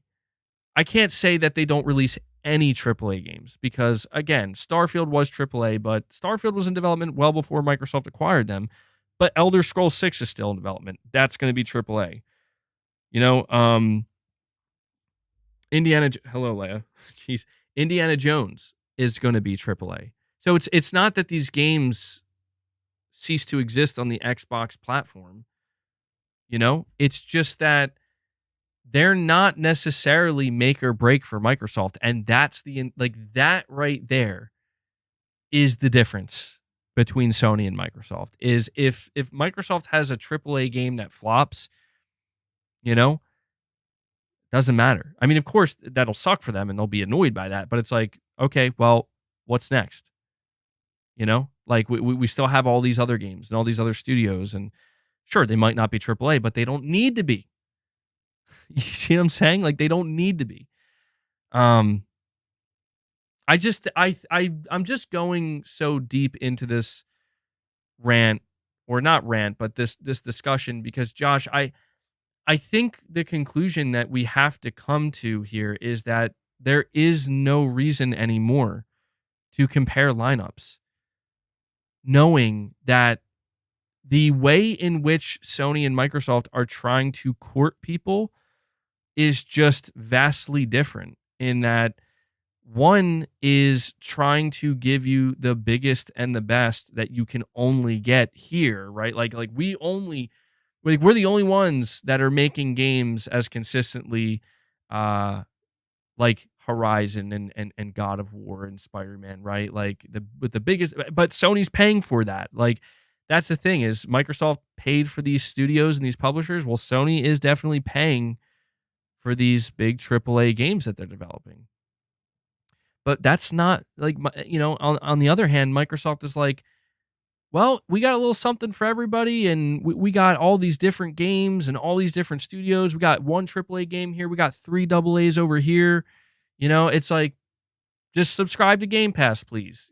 Like that's it. That's the difference. And people might not think that leads to a huge difference in release cadence and and the perception of these lineups, but I think it absolutely does.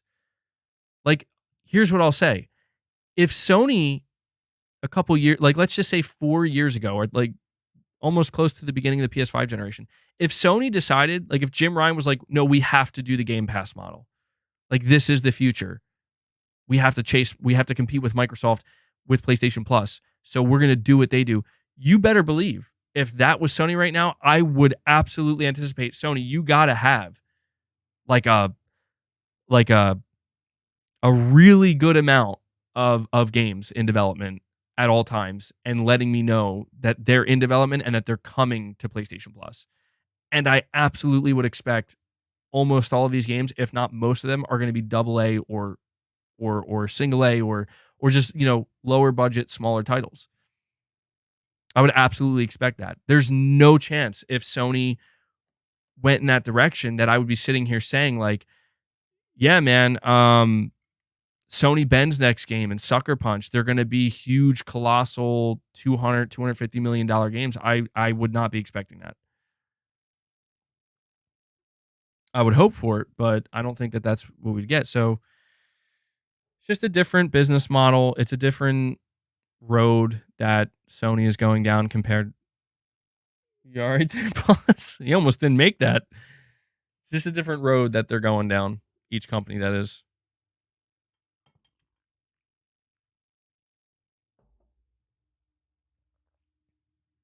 All right. I guess boss just wanted to knock that stick down.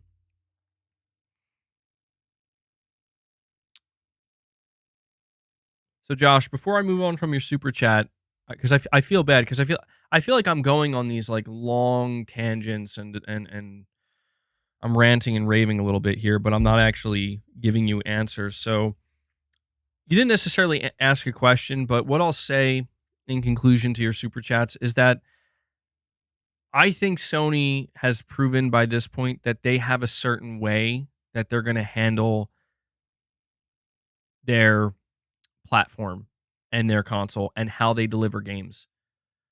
And that way is completely different from the competition's way of doing it. Or not competition, but Microsoft's way of doing it. Boss, you're in my way here, man. I can't read the chats. Chris Brown, excuse me, you're saying how or you're saying with how the internet works, might as well say the truth. Well, yeah, I mean, I agree with that, Chris. Can't argue with that logic, Come on, boss. You gotta. All right, thank you, dude. Boss is over here being like, "Yo, did we hit that? Did we hit that second goal yet? I'm waiting for those snacks."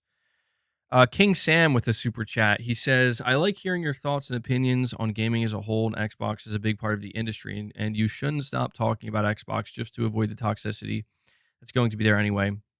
Well, yeah. I mean, I could sit here and say, tell them blue in the face, I'm not going to talk about Xbox. I'm done talking about Xbox. I know better, or I should know better than to say that, because the reality is, yes, Xbox is going to find its way into future conversations. It's found its way multiple times into this conversation itself. And I'll tell you right now, I had no intention of talking about Xbox today, but here we are. And again, I just want to make it clear, King Sam, and hopefully this will clear it up a little bit. It's not that I don't want to talk about Microsoft in any way that feels like it's out of pocket or forced, if that makes sense. Because I am at a point with Xbox where it's like I have my opinions, of course, and I think I've made it clear over the years what those opinions are, how I feel about Microsoft, how I feel about Xbox. And so I kind of get where it's like, all right, well, we don't expect that to change, or even if it does change, some people are not going to really believe that.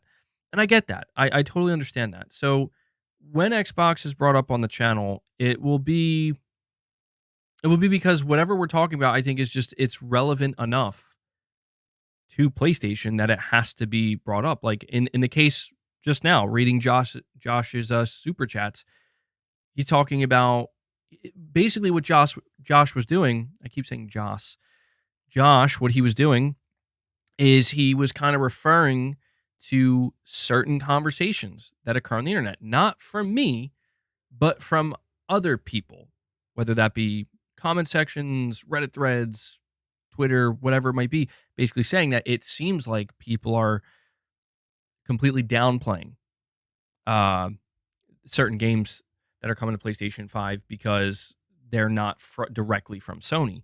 To where in the past it seemed like people weren't so quick to downplay them. And I under and it's the reason why it's hard not to bring Microsoft into that conversation is very simple. It's because Microsoft changed that too. Microsoft is the one responsible for that change, because what did Microsoft do? Again, they stopped with the second and third party games, and they just bought the games. They bought the studios, they bought the publishers. And so they have given rise to a new form of I don't know. They've created a new form of ammunition, so to speak. I don't know how else to frame it in the whole console war conversation, where it's like, well, Microsoft is all first party now, baby.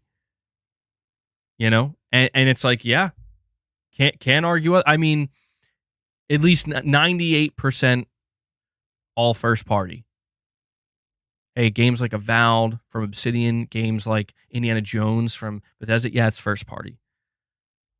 To whereas in Sony's case, if Sony wanted those games, if they weren't purchased by Microsoft, they would have had to partner with them. Probably not buy them, certainly not Bethesda.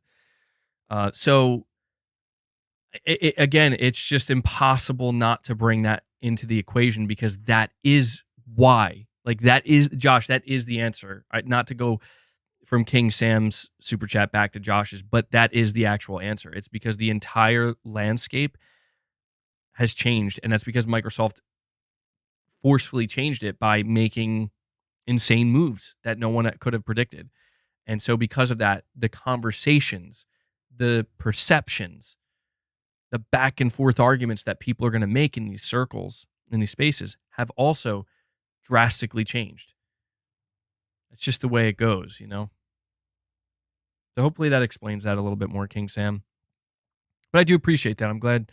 Oh, it's always nice to hear from, somebody who wants to hear my thoughts on not just PlayStation, but gaming in general. Vanino, you're saying better communication and more first-party games and VR. Okay, I appreciate you getting back to me on that, Vanino. So you're just to remind everybody, Vanino said that he believes PlayStation has to do better than they currently are, and that he views PlayStation's lineup as, they're all like third-party games. And he elaborated by saying better communication, more first-party games in VR. Well, I can't argue with that. I'll never argue with that. I hope we get all of that.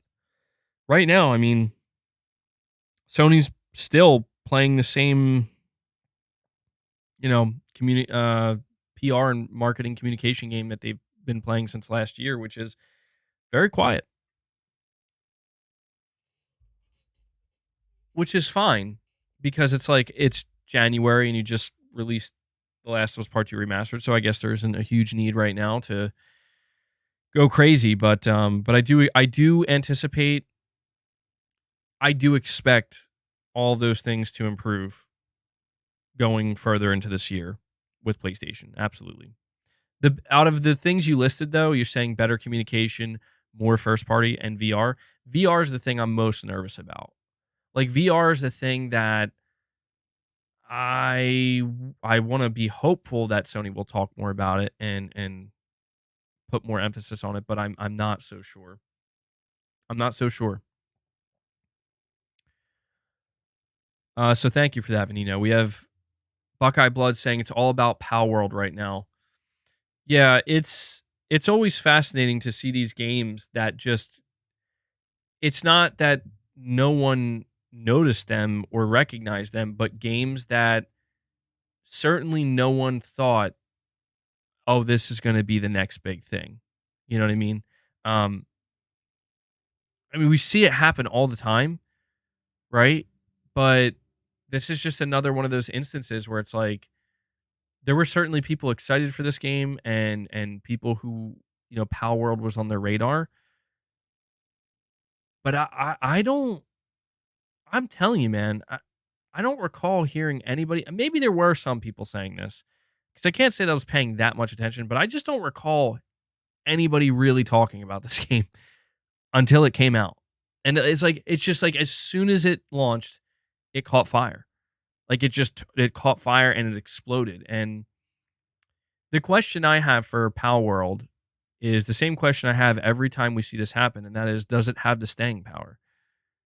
Like, is this going to be, um, like, I feel like there's some games that have proven to have the staying power, and then there are many other games that they explode in popularity and then they quickly die out. I do wonder if this game is going to be one of those that has the staying power. It seems like it could. I mean, again, it's a survival Pokemon game with guns. It's like it could very well have the staying power. But yeah, man, who would have thought Pal World? I said this on yesterday's stream, but I'll just say it one more time here. It's so funny how I heard about that game a week ago, or like a week and a half ago, and I was just like, what the hell is even Pal World? And I looked it up and I was like, oh, okay. Yeah, I guess maybe some people are excited for that. And then boom, it just takes off, man.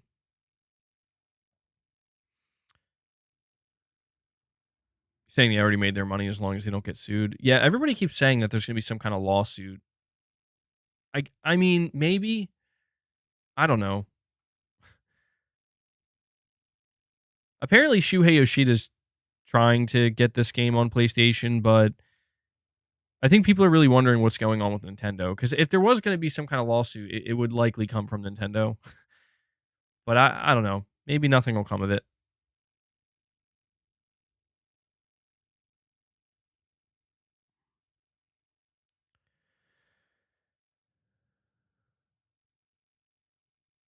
Saying the art style isn't exclusive. True. Yeah. Well, we'll see what happens. But yeah, Pal World. It's the next big thing. It's on the rise. Ice Razo, you're saying MBG Game Pass is an answer for anything Microsoft does. Release no games, acquisitions, bad games, and good games. Game Pass overshadows great games. Interesting. I hear what you're saying, man. It does seem like ever since, and it makes sense though, right? Ever since Microsoft made it clear that that's their main way forward with the Xbox brand, it has been the answer for everything. Like, I mean, literally everything. When Redfall releases, it's like Game Pass trash, of course. When Starfield releases, it's man, this is gonna do great for Game Pass. It's gonna get a lot of subs. When Microsoft buys Activision Blizzard, oh well, it's for Game Pass and mobile. And it's again, Ice. If anything, you're just once again highlighting like how different their model is, and it's just been totally transformed.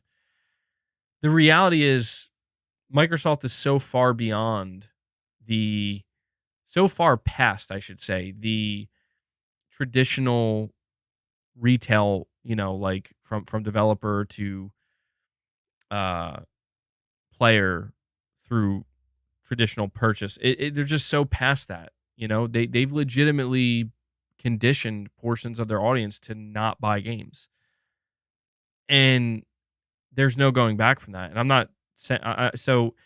If anything, it just reaffirms that the competition is minimal at best.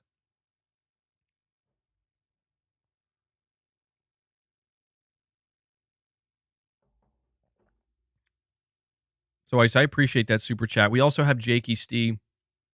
Jakey Stee says, "Hey MBG, will you be streaming any of the director's voiceovers for The Last of Us 2 story? Would be interested to hear about the Joel and Abby scene." I might. I have to finish completing the game again before I unlock that. Apparently,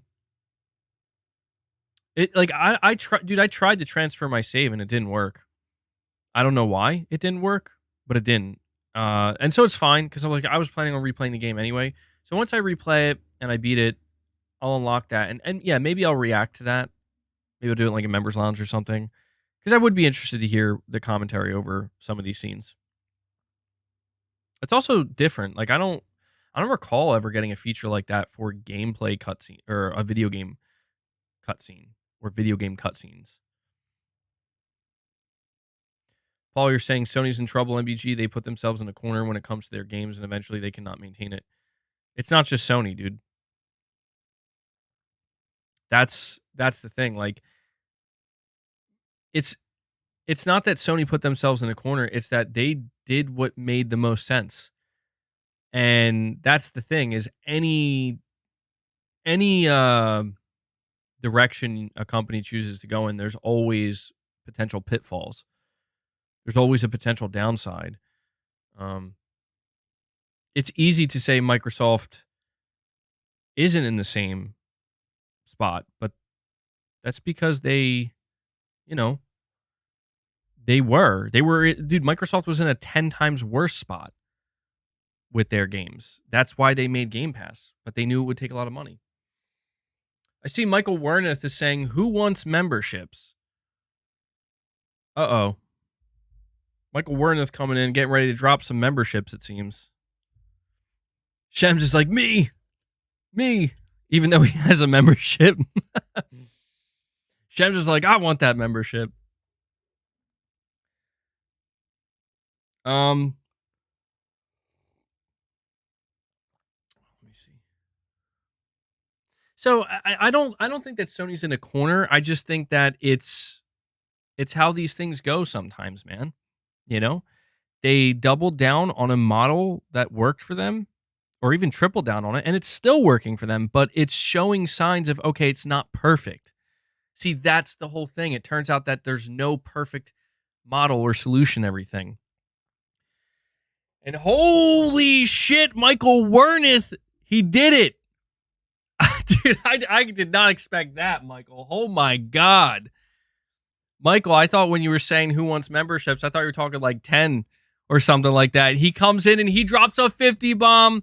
Here we go. We got to get some reps in. Michael, you know what time it is, bro. I'm glad too. I got to give boss some snacks. Holy shit, that's crazy. All right. Here we go. 50 memberships gifted by Michael. Time. Here we go.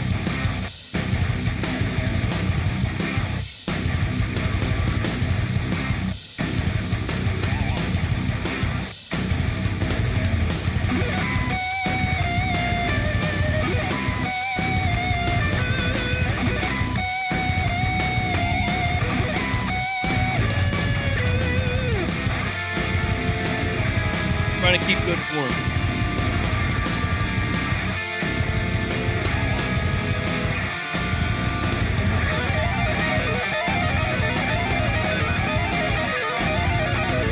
That solo though, bro. God.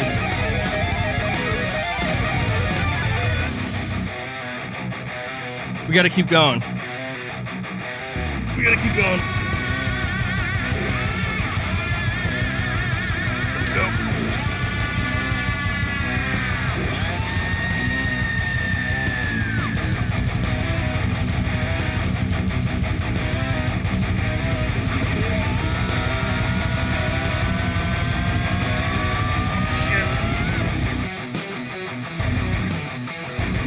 We're still going. We're still going.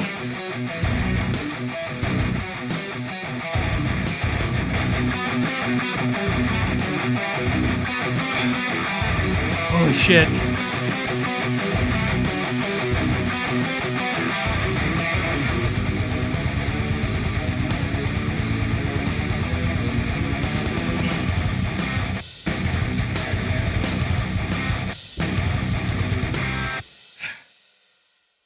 Woo!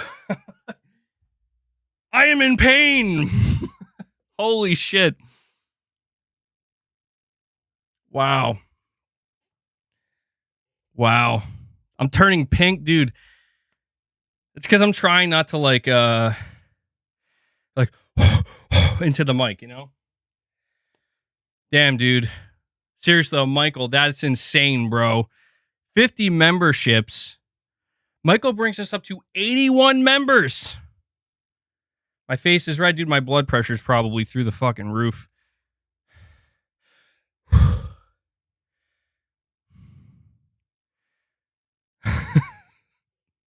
BB12 is like ridiculous, dude. I'm telling you, there are absolutely people who tune in and they're like, he's going to do it again. He's going to do it again. And as soon as I play that music, as soon as the dumbbells come out, they're like, you know what? I'll come back in like 5 minutes. Michael, you're also saying I'm straight and yet I'm turned on. Oh, geez. What's this turning into, man?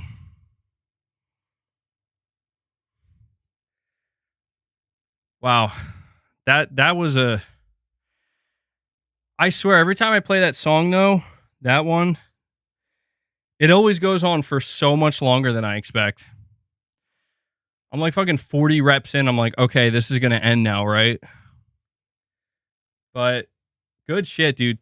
Michael, dude, thank you so much, though. That's crazy. I said, geez, like Morty. I still have some more super chats. I appreciate you guys waiting patiently.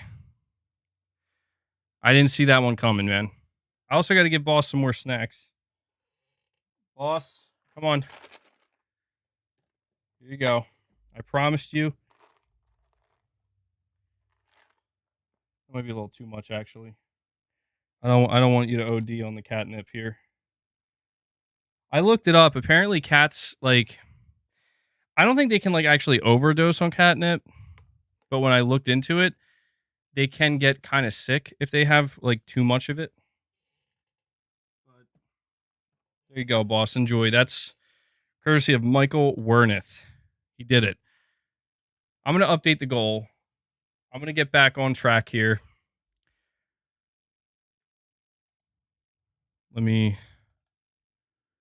So, goddamn, dude. You just crushed 2 goals with that. So, we're at 81 members. Big shout out to Michael Werneth, man. He's, that's what he does. Michael, I noticed that's your thing, dude. Michael, you show up spontaneously and just drop 50 bombs. So, that's awesome, man. Thank you so much. Stuff like this is why I'm able to keep this thing going, man. I'm just trying to make sure I actually am ready to talk again here.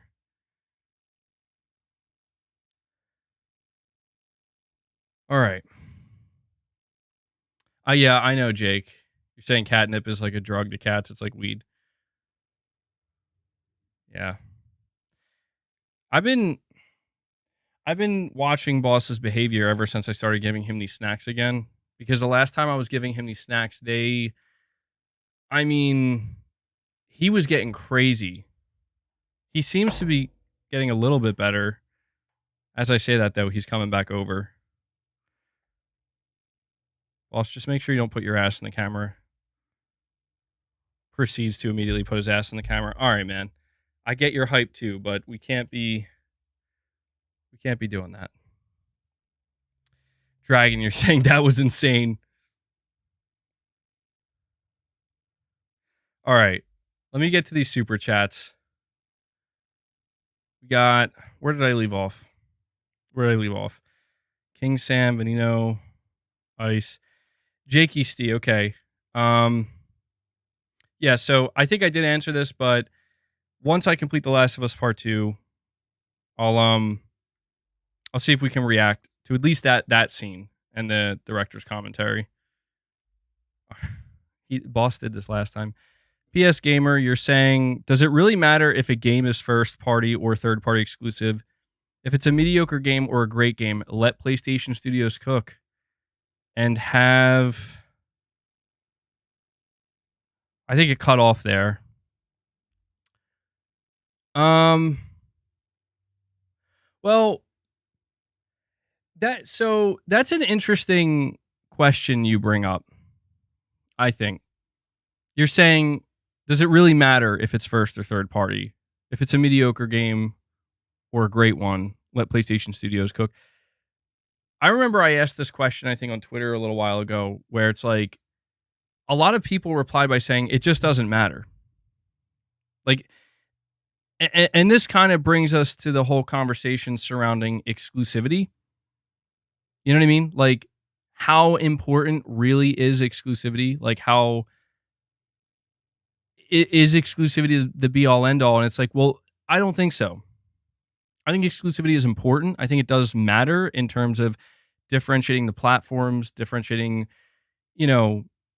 what each has to offer, why you would invest into either ecosystem or platform. I think it's important to that extent, but I also think that if a game is exclusive but it's not good, then it's like the exclusivity doesn't matter. Think about Redfall, right?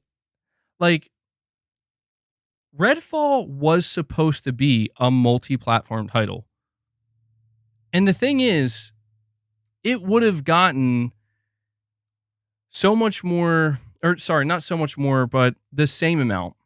Redfall would have gotten the same exact amount of hate and animosity, and there would have been, the conversations would have been exactly the same, except all of it would have fell on Bethesda and Bethesda alone. But since it was turned into an Xbox exclusive because Microsoft bought them, Xbox got cooked for that alongside Bethesda. Xbox got cooked so bad for that Phil had to come out and do an emergency interview with Kinda Funny to explain and frankly, damage control, which is normal. But it's like, I guess what I'm trying to say is exclusivity didn't matter for Redfall, except for one reason and one reason only. And that was, before it launched, anybody who was an Xbox fan or prefers Xbox, they had something to cheer on. Say, hey, we get Redfall. It's a great reason to go buy an Xbox or subscribe to Game Pass, whatever. Cool. And then when it came out, it was good for the other side, where it's like, well, now we're going to obliterate Xbox for this, And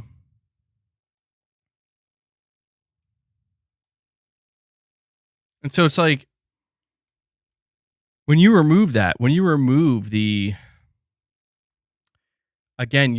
competitive aspect of it,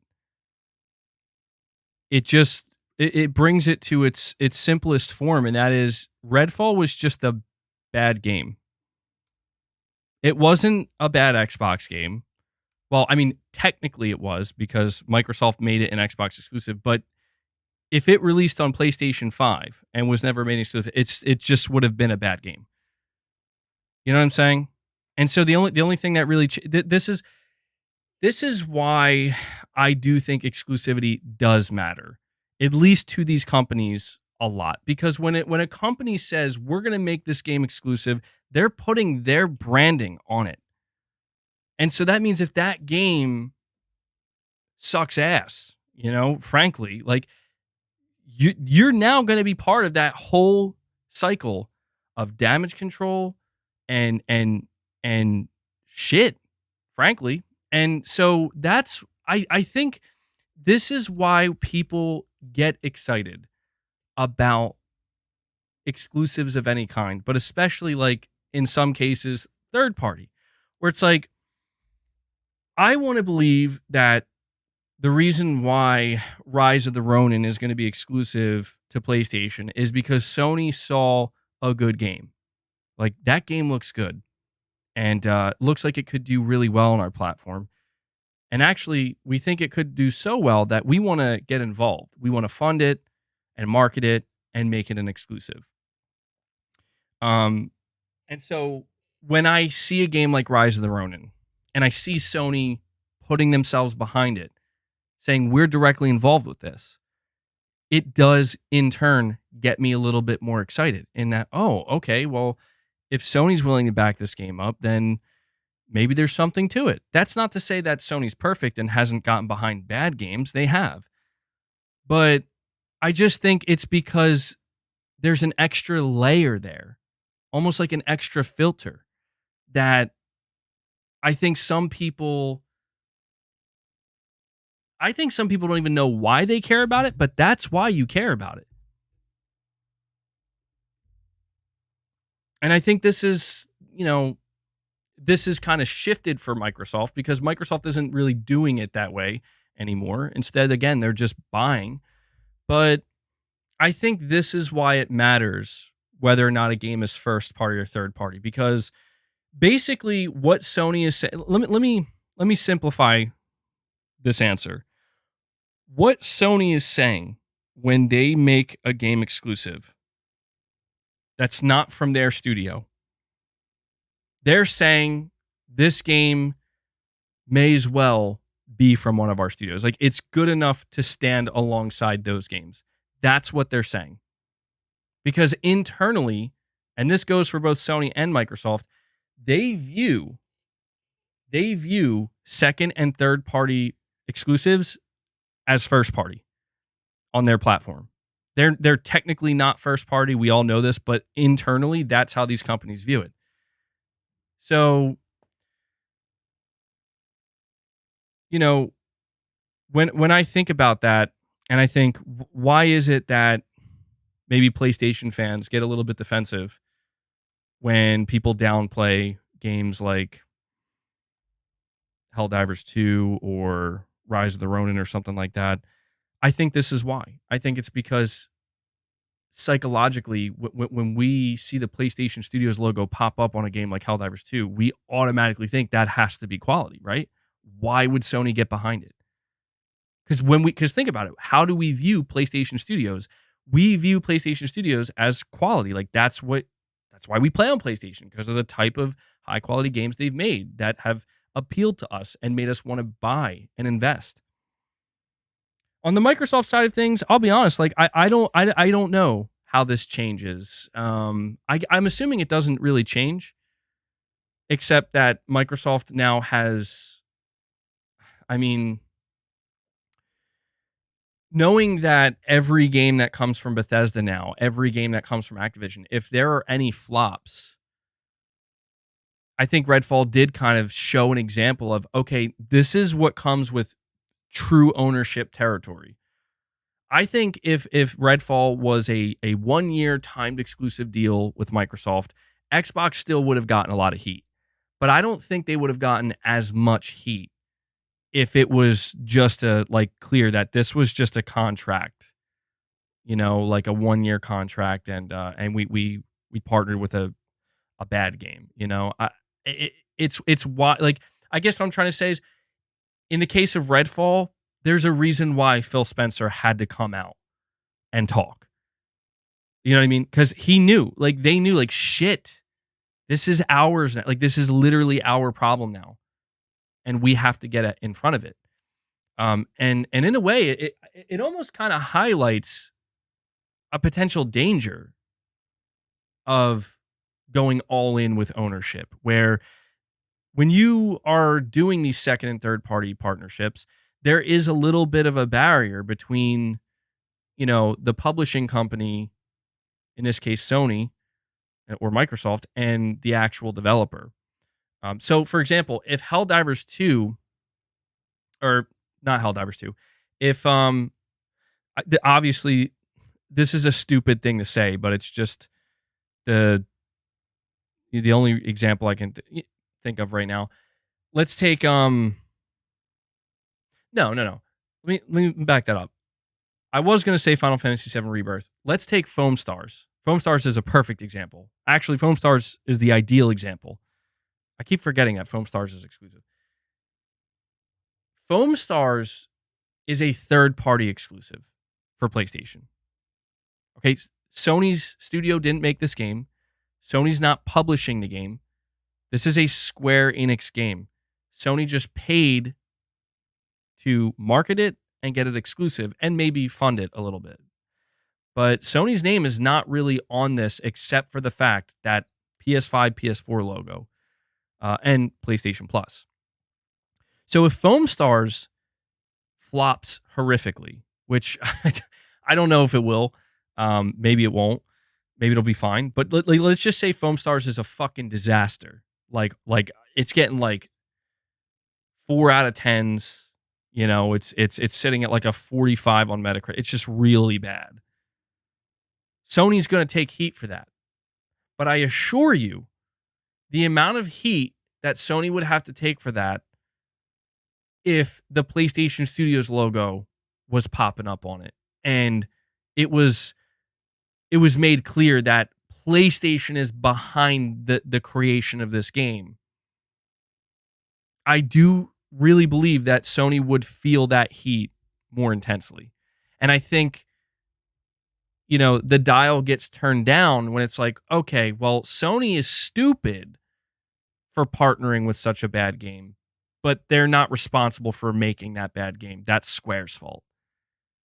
This is where it's fascinating to kind of look at the overall difference of risk versus reward of going all in when it comes to being a true first party publisher for a studio in a game versus having that filter and that barrier for being second and third party. At least that's my evaluation of it. But to me it's important that I kind of dived deeper into this conversation and this question, because I think it's a good question. Like, why does it matter if it's first or third party? Well, at the end of the day, for the most basic consumer, that's just, I buy a console and I play a game. It really doesn't. Like, it doesn't matter to that consumer if Foam Stars is made by Sony or not. The only thing that matters is that for that basic consumer, for the casual consumers, that, well, the PlayStation logo's on it, so if it's bad, well, Sony, why'd you make this bad game? But for the more core consumer, for the people who are paying attention, for the people, frankly, that this stuff does matter to, this is why it matters. And so there is, even when you talk about the different types of gamer, right? This is that clear divide. And I don't know. Some people, maybe it is better to just be on the more casual side of this, where maybe at the end of the day it shouldn't matter. But see, that's where it's impossible, because the thing is, when Final Fantasy VII Rebirth drops, let's just say it ends up sitting at a 95.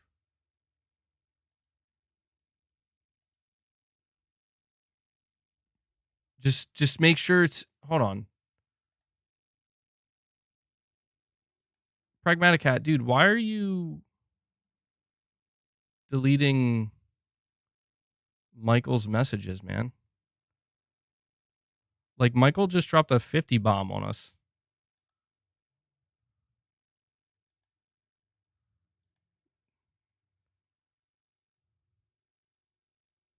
Hold on.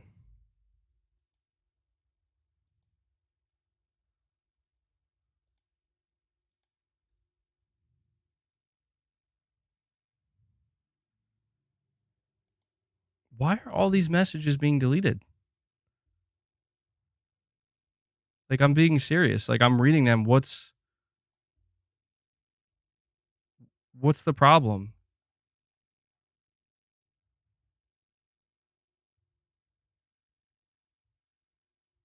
Listen, I gotta ask the question, Pragmatic Hat. Like, Michael Wernith just dropped 50 memberships for us, and I'm like, there's gonna have to be a good reason that you're deleting all his messages and putting him on timeout.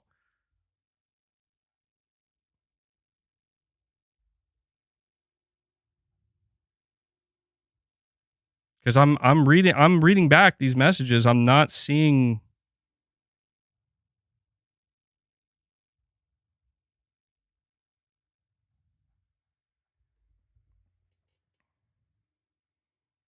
He was asking KT that something. Michael, you're saying you did ask about sex, money, and drugs. Hold on. I'm trying to see how far back this goes.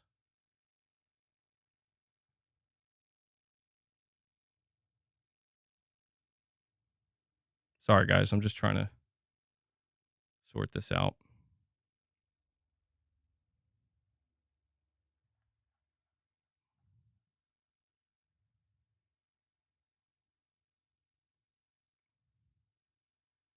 All right. Well, I'm not. So I'm just saying, man. Like, I'm not seeing anything that would warrant Michael getting all of his messages removed or being put on timeout. Hold on. I'm persuasive. First, how old are you? So I know if sex, money, and drugs are out of the question. Yeah, that's not. Come on. Come on, man. No, Mike, Pragmatic Cat, look, I appreciate the I appreciate that you care about keeping the chat clean, but I just looked through everything Michael said. It's fine, bro. Like, said that's like that's some like, it's fine. All right. So please be careful. Pragmatic Cat, you're getting trigger happy out here, bro. I'm just keep an eye on you. I have to keep an eye on Pragmatic Cat. I love Pragmatic Cat's enthusiasm, though. I love his enthusiasm. But dude, I've never heard that saying. If you hold a hammer long enough, everything will look like a nail. Where does that come from? I've never heard that saying. Pragmatic Cat apologizes to Michael. All right. Well, now that that's sorted, Pragmatic Cat's becoming mad with power out here. He's losing it. He's losing his grip. Michael says, "I'm not upset with you, Pragmatic Cat. You're trying to make a good community. I get it. Well, I appreciate this. I'm glad this caught my attention and I intervened a little bit here because I like that. I like that you guys we're all friends here. Well, we should be anyway. I know sometimes we get some real trolls in here that I don't know that we could call friends necessarily, but I'm glad you guys worked it out. All right. So anyway, I got way off track there.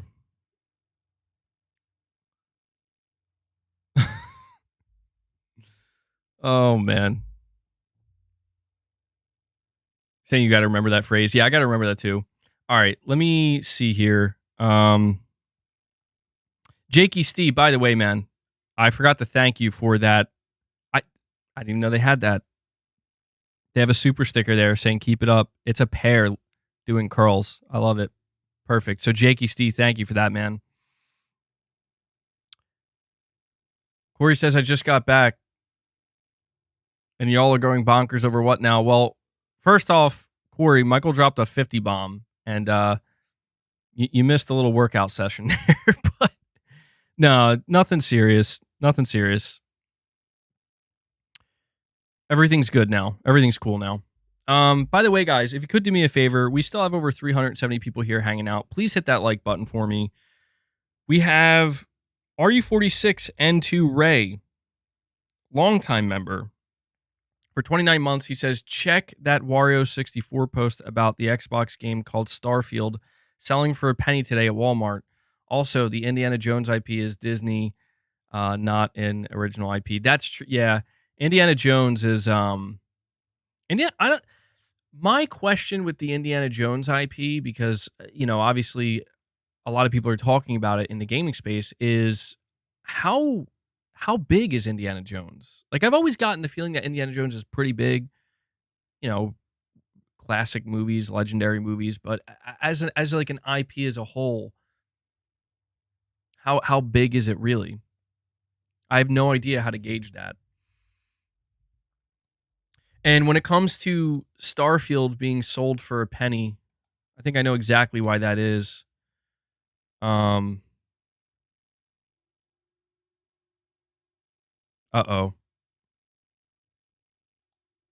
Uh-oh. Looks like Jason Schreier may have upset some Xbox fans here. I'll tell you in just a second. I got to find this all right. Wario 64. You're saying Starfield's being sold for a penny. I think I know why this is. It's because you're saying it's at Walmart. It has to be because Walmart's getting rid of the physical Xbox games that they sell. A penny though. Holy shit, dude. That's crazy. You would I don't know, you would have thought that I can't God, he has so many tweets. I can't even find this one. Is this true? Cuz I'm on Wario 64's page right now and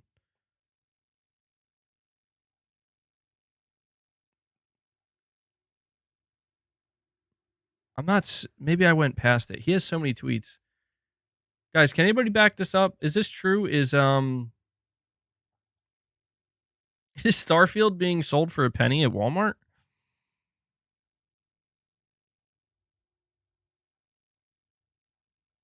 I can't find this.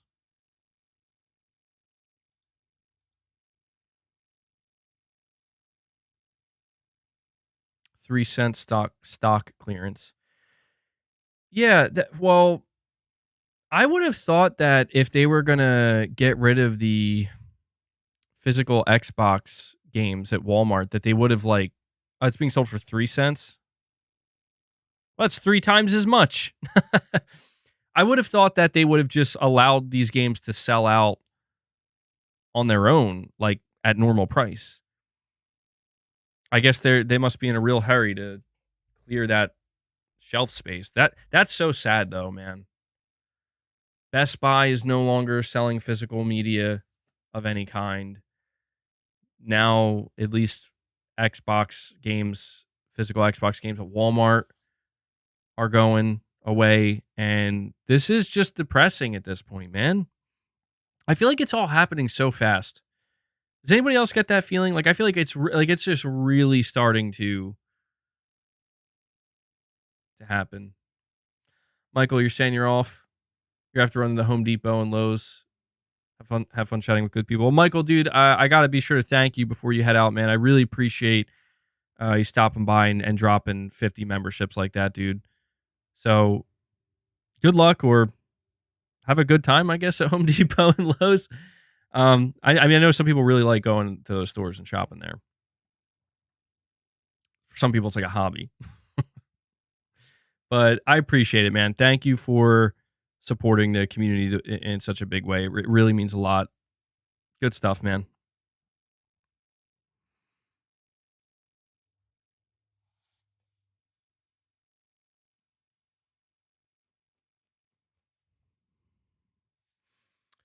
The death. You're saying the death of physical seems forced. The leaked numbers show that Sony's first party titles sell 60 to 70% initially on physical disc. Physical is the majority of sales for PlayStation first party. It's yeah, I saw that too. Seems like a lot of PlayStation players are buying the first party games physically, which is good. I hope that that continues to a certain extent. Anyway, like I want Sony to feel like that is still a priority for them. You know, I hope Sony continues to produce physical games for the foreseeable future. I expect one day down the line that'll change, but at least for the foreseeable future.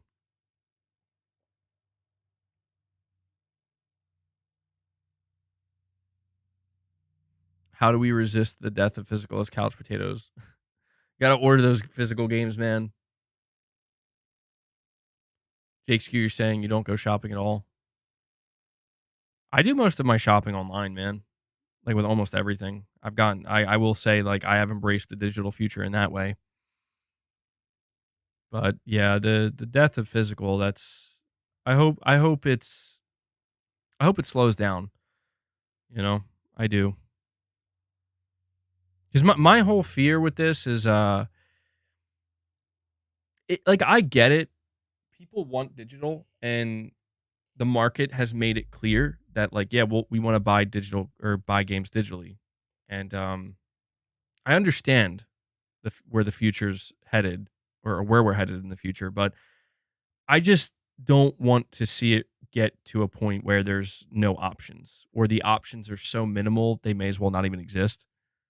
I want there to be a balance. I don't know that there will be though. I don't know that there will be. You're saying Windows Central's reporting that Walmart's throwing out Starfield discs? What? That's insane. Throwing them out. Damn. So check this out. There was a little Twitter thread here. This person on Twitter named Hazegrat says, Jason, he was saying this to Jason Schreier. Jason, I have huge respect for your work, but to suggest that Starfield has a high aggregate score because of fan sites is wild misinformation, basically. Something like Forbes, Xbox fan site, VGC, Xbox fan site, Guardian, Xbox fan site, DualShockers, Xbox fan site. And so apparently Jason Schreier said this or insinuated this in one of his write-ups, 4 takeaways from last year's best-selling video games.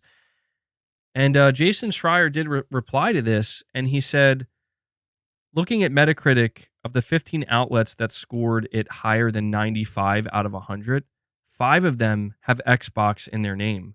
I don't think anyone really believes the aggregate score fits the critical consensus.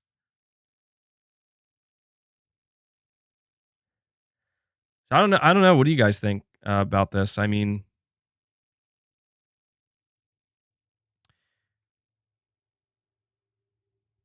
I guess it's true. I feel like this happens with PlayStation games too, though, you know?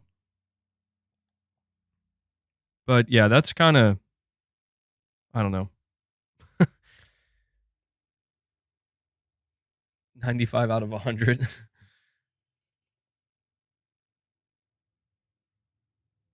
Starfield landfill, bro. No way. That's that should never be a thing.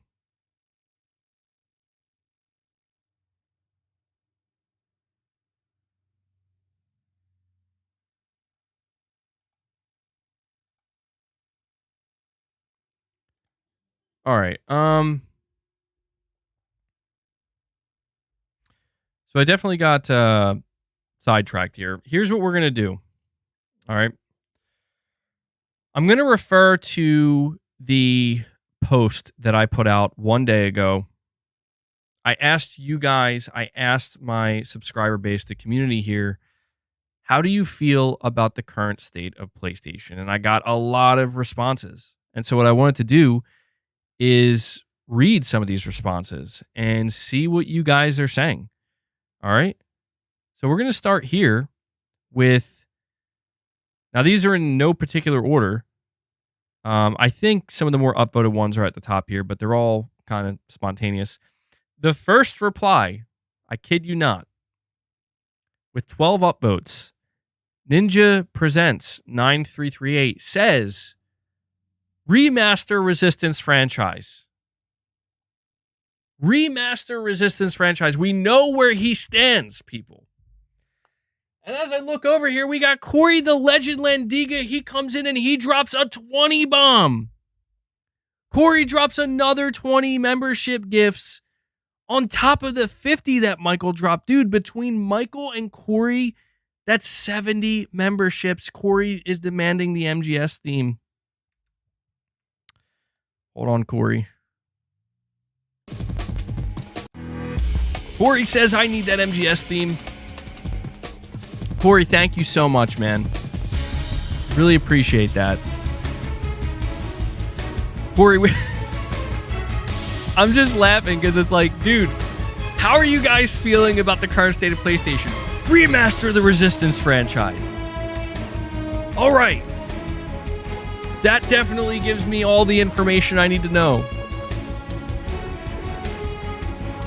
That's so funny, man. You think I'm going to get Dom's delayed onset muscle soreness? Dude, I don't really get that sore anymore. I don't know why. Like, my muscles used to get really sore, but dude, not these days. Not these days. They get a little bit sore. But guys, seriously, I have to thank this community, man. You guys are amazing. We're sitting at 101 memberships. You guys are awesome. I can't believe we cracked 100 memberships today. I would have.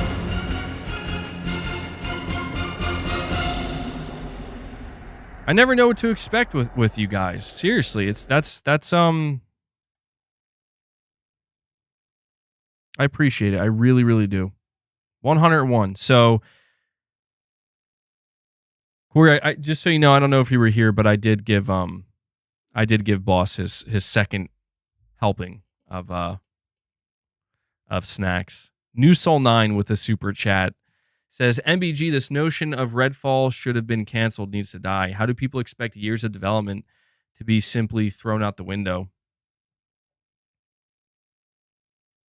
Dude, New Soul 9, I got to be honest, man, I disagree with you on this one, because the reality is that games with years of development get canceled all the time. And you know why? Because somewhere along the line, they realize this is a huge mistake. Like, either the game... I'm not saying it doesn't suck. It does. Like, it is really disappointing when you hear about a game that was in development for years. A lot of money and time down the drain. And it's just gone. I mean, yeah, I think of like The Last of Us multiplayer, for example. But it's like, the thing is, the games like this, the reason why people were saying that Redfall should have been canceled is because it wasn't worth it. You know what I mean? Like, okay, you put time and money into this, yes. But when you make that decision that we're going to release this, right? There is that chance that what happened with Redfall will happen, where this is going to do damage. It's not going to sell. It's not going to drive Game Pass subs, or it's not going to do anything good for you. It's just going to do bad things for your brand, for your platform. Then it's like it's one of those kind of tough calls where it's like, okay, it would just be better to cancel it. Now, I will say this though, New Soul 9. I will say this. In Microsoft's case, Microsoft acquires Bethesda. If Microsoft canceled Redfall, and this is so funny because I said earlier, we're not talking about Xbox. Meanwhile, we're fucking an hour and a half later, we're talking about Redfall. Ugh, why do I say these things? But if Microsoft had canceled Redfall, let's just say 3 months before it launched, or 6 months before it launched, Microsoft still would have got cooked. Maybe even more so. Because people would have said, dude, this game was like, they would say exactly what you're saying. This game's been in development for years. This game would have come out if Microsoft never acquired them, and it would have made Microsoft look like the devil, basically. And Microsoft knew. I think that might be why they were like, we gotta, Microsoft may have realized that Bethesda, or which studio was it? It was Arcane Austin, like, was about to hang themselves, and Microsoft could have stopped it, but no one else could see that they were about to hang themselves. And so it's one of these things where it's like, well, maybe we just got to let them do that so people can see that, like, you know, it, they made, this is the game they made and we wanted to release it. It's tough, man. I think in that particular instance, Microsoft's hands were kind of tied. And I can't say I would have made a different decision because, I don't know. I think of it like this. Imagine Sony were to acquire,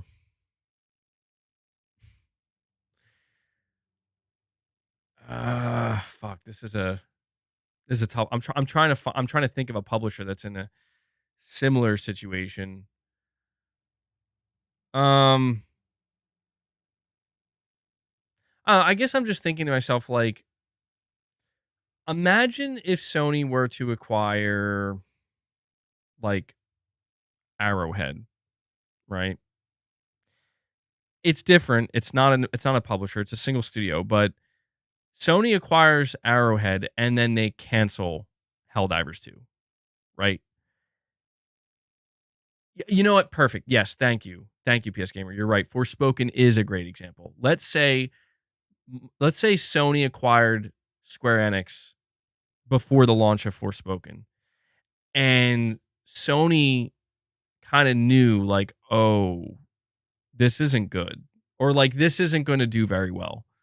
This is going to maybe flop. They would have to then decide, like, do we just cancel it or do we just see it through? And the reality is, Sony would look so bad if they canceled Forspoken. They would have looked so bad. You know what I mean? And it would be for the simple fact that they had just acquired Square Enix. It's not necessarily, I mean, that's the closest, like, apples to apples comparison I could give, but it's the timing is what I'm trying to say. New Soul 9. The timing of it was everything. Bungie. Yeah, I mean, I don't think Sony's going to cancel anything Bungie's doing. I don't even know that they can right now. But anyway, appreciate the super chat, New Soul 9. Let me get back to this here. So, the first response that an audience member gave, how do you feel about the current state of PlayStation? Ninja Presents says remaster Resistance franchise. Okay. Second response from, this is just the person's name. Okay. This is just their name. So don't shoot me for just reading their name. A gay weirdo. That's his name. All right. He says, better than a few months ago since they turned away from their live service plan, and there's going to be a new CEO in a few months.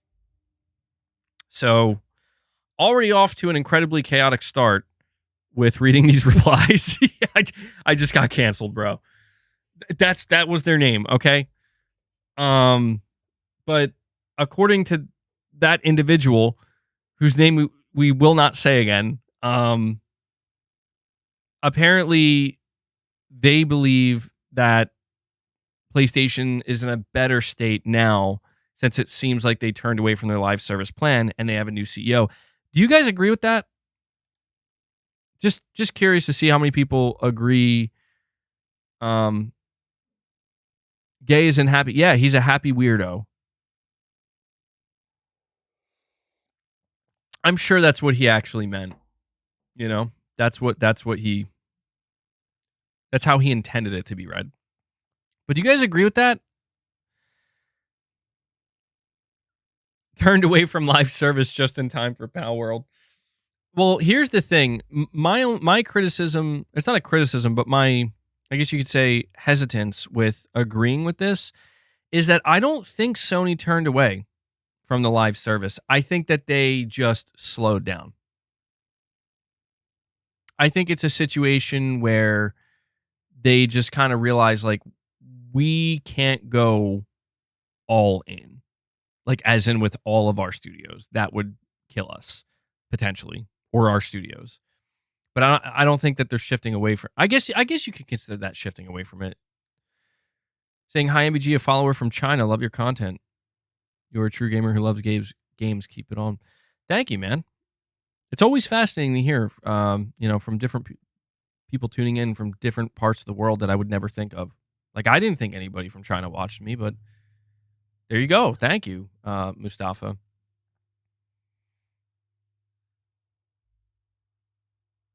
You're saying 12 was too much from the get-go. I do agree with that.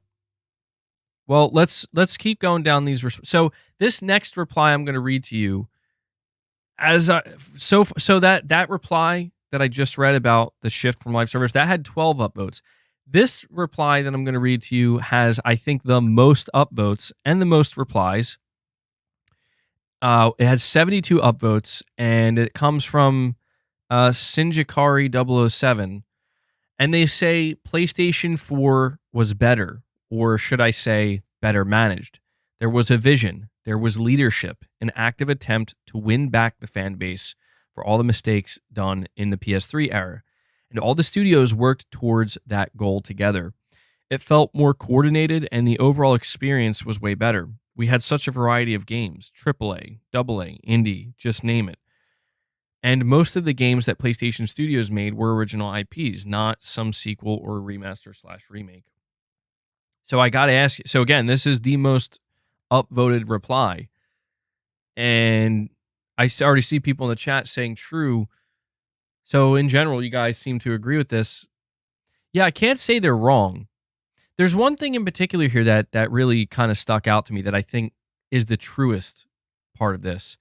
There was a vision, there was leadership. That to me right now rings truer than ever because, like, literally speaking, there isn't a vision at PlayStation.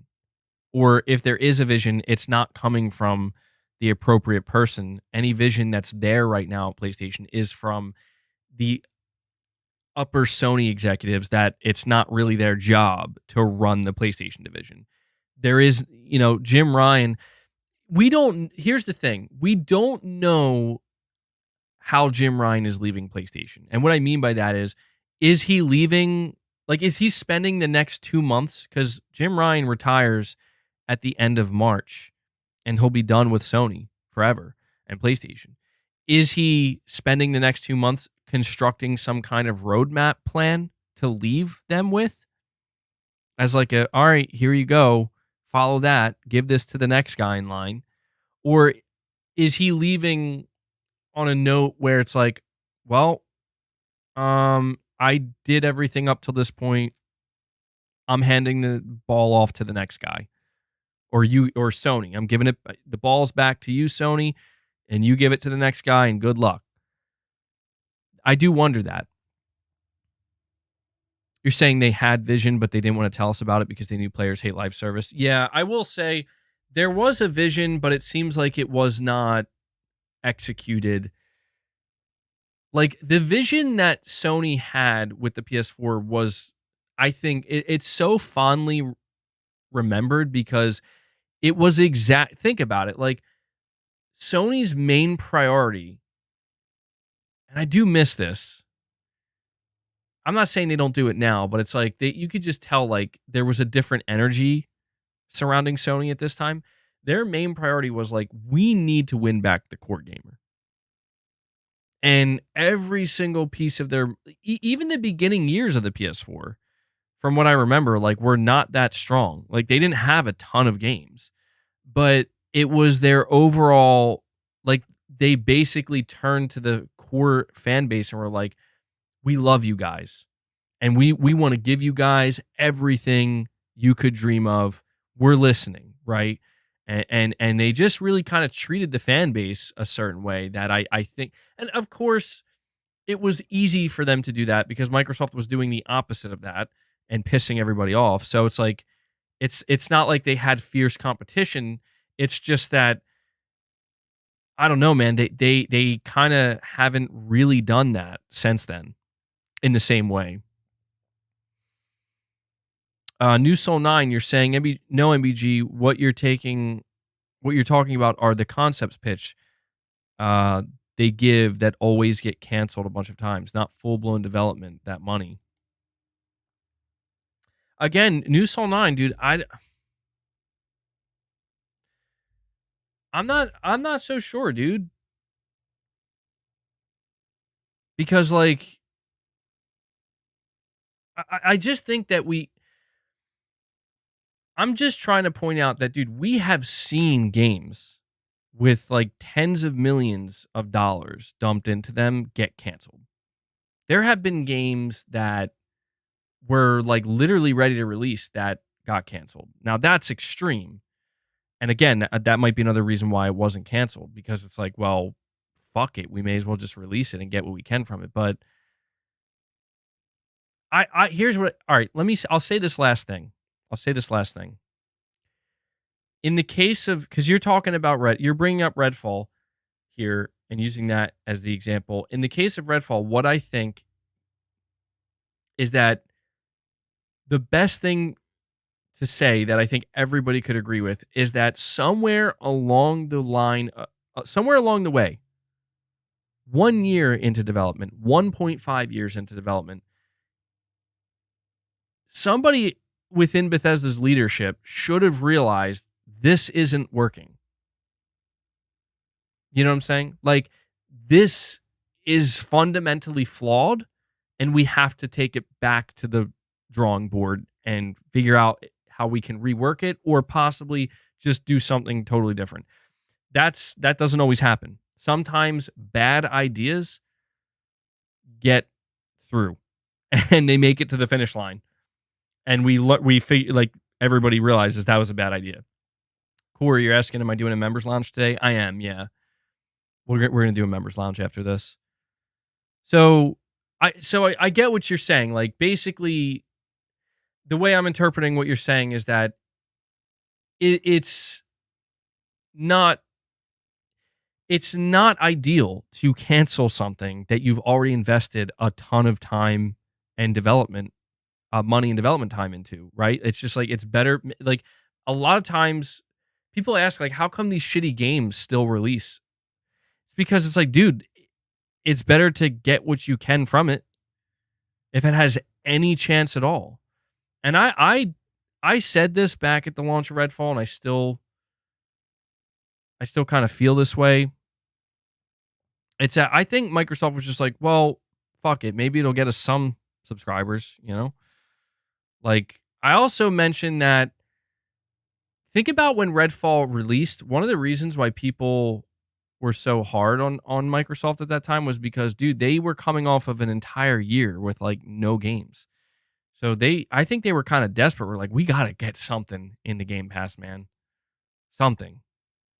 It was a weird situation. Rich Rod, you're saying, read my last message.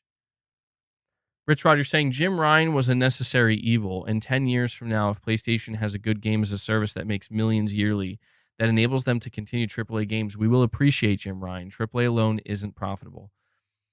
Yeah, I think AAA alone can be profitable, but the problem is that, like, I think it's been proven it can be profitable, but it's just that as time moves forward, it's becoming less and less profitable to a point where it's like, okay, if we even fuck up just one game or one game doesn't sell enough, it went from being profitable to now it's just, yeah, now good luck. You just have a major loss, and how are you going to recoup that? Now the next game has to do even better. So it basically, what we're discovering is that Jim Ryan had the foresight to see that AAA game development alone is not going to remain sustainable until it readjusts itself or realigns. And maybe it will, maybe it won't. So I agree with that. And I've said this so many times, man, and it's weird because I think some people maybe missed me saying this or didn't quite understand. I am not against Sony pursuing live service. I'm not. The only thing I'm against is going insane with it and making huge mistakes that are easily avoidable. And I think that that might be what they did. By that, I mean avoiding huge mistakes. I don't know. I mean, it would, like, I think no matter how much I wanted The Last of Us multiplayer, I do think it would have been a mistake if we found out afterwards, oh yeah, Naughty Dog's a live service studio now. They're basically like Bungie. I think that would have been crazy. It would have been what? You know what I mean? It would have been like a total, like, if anything, that would have ruined Sony's reputation.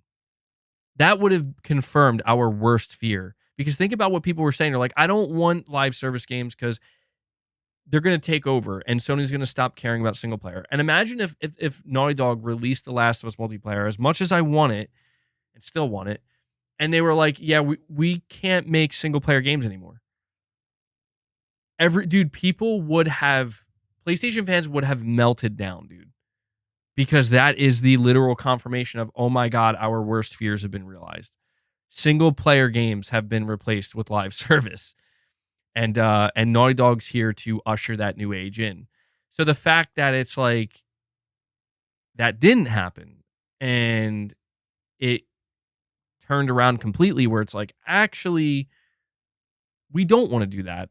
And we're pretty sure you don't want us to do that. So we're just going to go back to making our single player games. Assuming that's the real reason, you also have to wonder, is that the reason why the Spider-Man live service game was canceled? Same reason, potentially? So, I'm not against live service, and I think you're absolutely right that, dude, people can hate on Jim Ryan all they want, but he was never wrong with his talk about live service. He was never wrong about that. The execution, well, that's the tough part. It's easy to, well, maybe not easy, but it's easier to talk about, man, we should have some successful live service games, at least one or two. But making that a reality, making that happen is unbelievably hard. You know? I mean, do you know how many developers right now are looking at the success of something like Power World and being like, no way.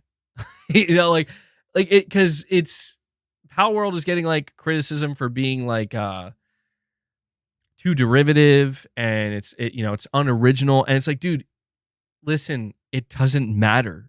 Like, literally none of that matters. The game is fucking murdering. And believe me, what that game is doing right now is what every video game developer who's making a multiplayer game or of any kind would love to achieve. And it just goes to show how it's like Sony could have done that. If like somebody at Sony could have done that, you know, somebody could have came up with the idea of maybe we should just make a survival Pokemon game with guns. Somebody at Microsoft could have come up with that. It's you just never know like what the next. This is why like I can't wait to see Concord, because it's like, what's your big idea, huh? What's your pitch? What's your hook? What is Concord's big hook that just, you know, what is the ace up your sleeve? I don't know. Like, I have no idea. But I'll tell you right now, this is the problem that these live service games are going to run into if they're not already. It's that you need to have a hook that truly resonates with the gaming market. PUBG. What was PUBG's hook? Easy. There's not a fucking thing out there even remotely like it. It's a tactical, like very tactical, realistic shooter where it's 100 players in a giant map and you fight to be the last one alive. There was nothing like it. Then Fortnite comes along. Why did Fortnite succeed? Even though it just copied PUBG. Because guess what? It's that, but for kids. And of course, like of course that's going to resonate. Because kids are not playing PUBG. What was after Fortnite?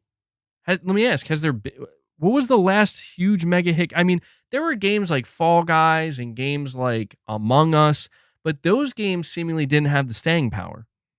That game, even PUBG, I don't know, PUBG Mobile still kills.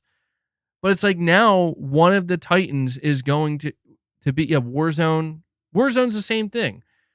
Warzone's like, oh, we can make PUBG, but instead of it being a more realistic tactical game, it's Call of Duty. It's the patented Call of Duty gameplay. Huh? Yeah, there you go. Apex was more original. Still battle royale. And now, like Pal World, I'm telling you, like you're gonna see a fuck ton of games now trying to do exactly what Pal World is doing. Ironically enough, you're probably not going to see Nintendo doing it. Because that'd be crazy if they did. If they're like, you know what, we were going to make a mature Pokemon. That'd be insane. Nintendo would.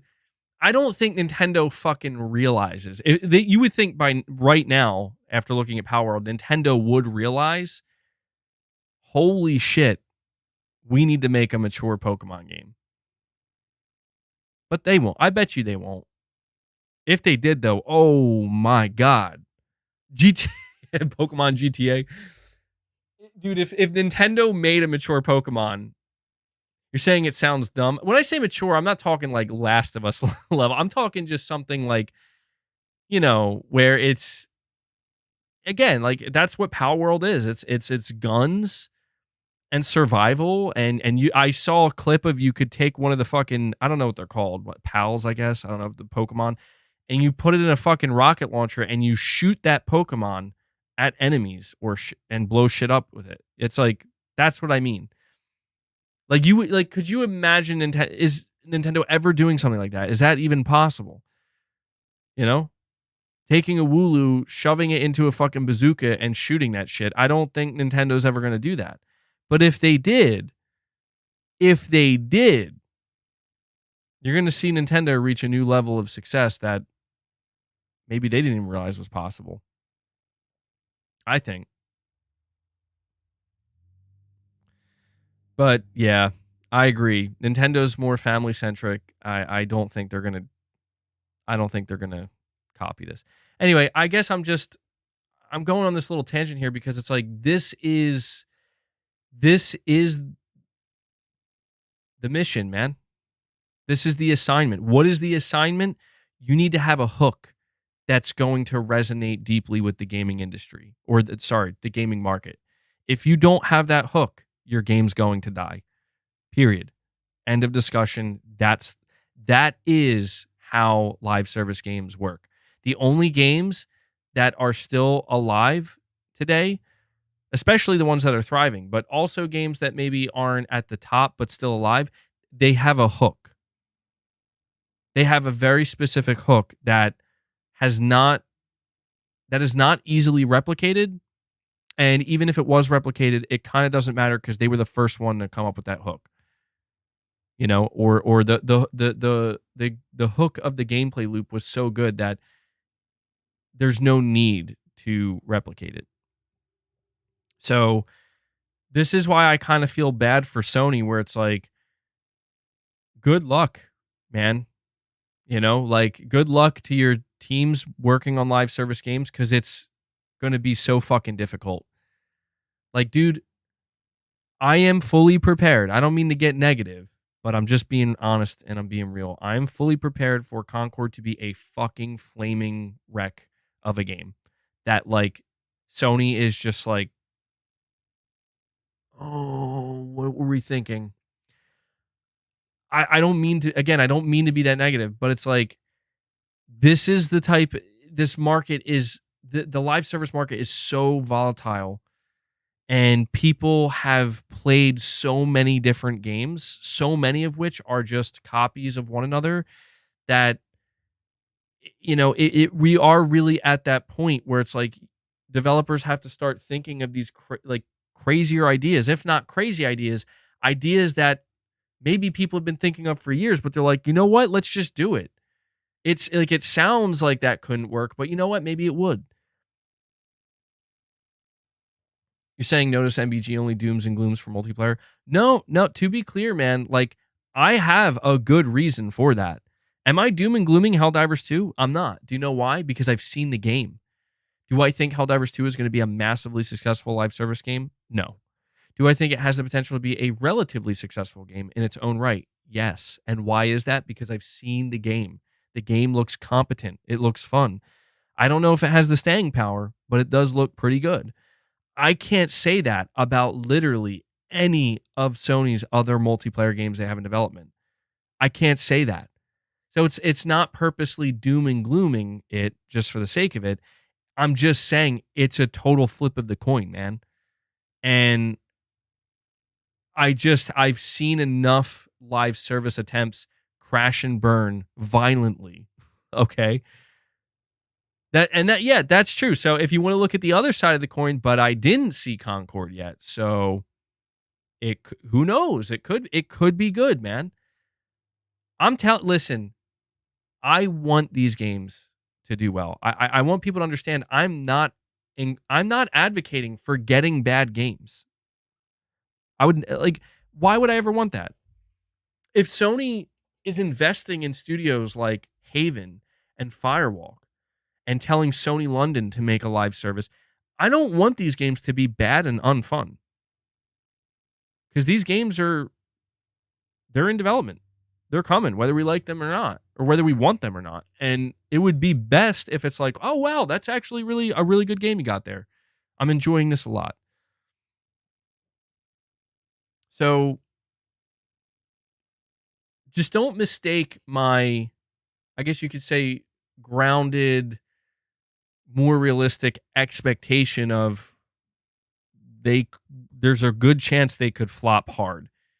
Don't mistake that for me wanting them to flop or wanting to see Sony fail. Because I in this area I don't know why anybody would. I mean, I understand that there are people who are like, dude, I hate live service. I want nothing to do with multiplayer. Even then, you shouldn't be advocating for Sony's failure because that's just only going to hurt their entire, like, let me put it to you this way. If Concord flops badly and just it's like this game is not going anywhere, that hurts all PlayStation studios because it puts even more pressure on all of them. Where, guys, listen, we just fucking bought the studio and they suck. So you guys really need to make sure that whatever you're doing is going to sell like 15 million copies, okay? That's not good. Like that's reaching such extreme levels that it's unreal. Like when we talk about unsustainability, that is where things become truly unsustainable, where it's like that amount of pressure should not be on any development team. The pressure that's there now is more than enough. And if we go beyond that, it's going to be too much. It's going to be unsustainable and unrealistic. So yeah, we'll have to see, man. I could go on and on about Sony's live service ambitions because it really is. I mean, I know we talk about Sony's pipeline of games and like, oh, when are they going to talk? When are they going to do a showcase? Here's something I don't feel concerned about though. They are going to show games eventually, like when they're ready, whether that's next month or 4 months from now, they're going to show games. And I know that at least a lot of these games are going to be very good. Right? I know Sucker Punch's next game is going to be good. I know Sony Ben's next game is going to be good. I know Santa Monica's new IP is going to be good. You know, I know this stuff. Not in an arrogant way, and just that there's no indication that I should have concern about these games. But when it comes to the live service side, that is truly like the wild card, unknown, totally unpredictable, could go in any direction. And we're still there. Dude, Sony fucking put Concord I'm so scared for, in case you can't tell, I'm so scared for Concord.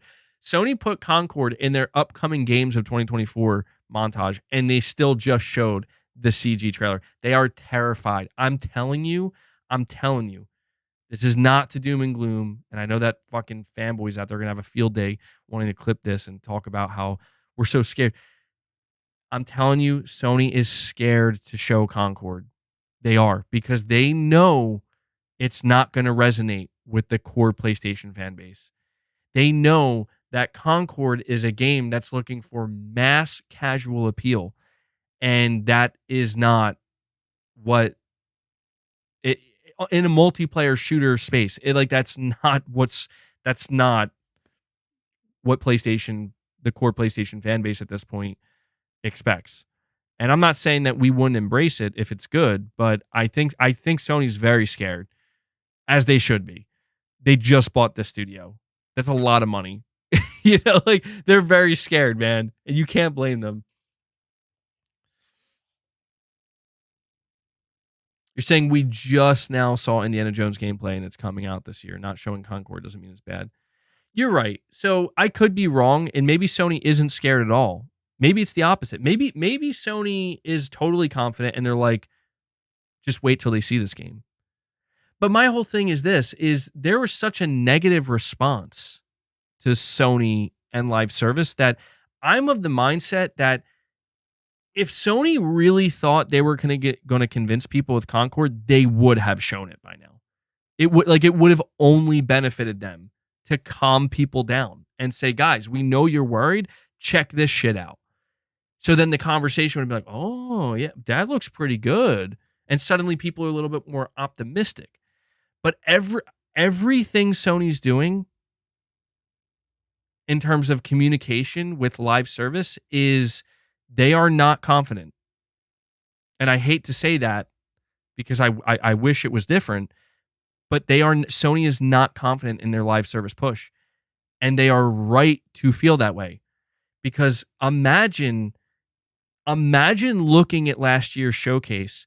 Imagine going to the PlayStation YouTube channel and seeing the viewership, seeing the replies and the comments, and still thinking, oh, dude, we got this shit. No, Sony is absolutely right to be nervous and hesitant because I think they know, like, dude, we're about to step on a landmine. Like, our audience is trying to tell us, slow the fuck down, bro. Like, you guys don't know what you're doing here. Jim, we love your ambition. We love that you want to secure that financial safety net. And we know it's imperative that you guys figure this out and get live service, but slow the fuck down.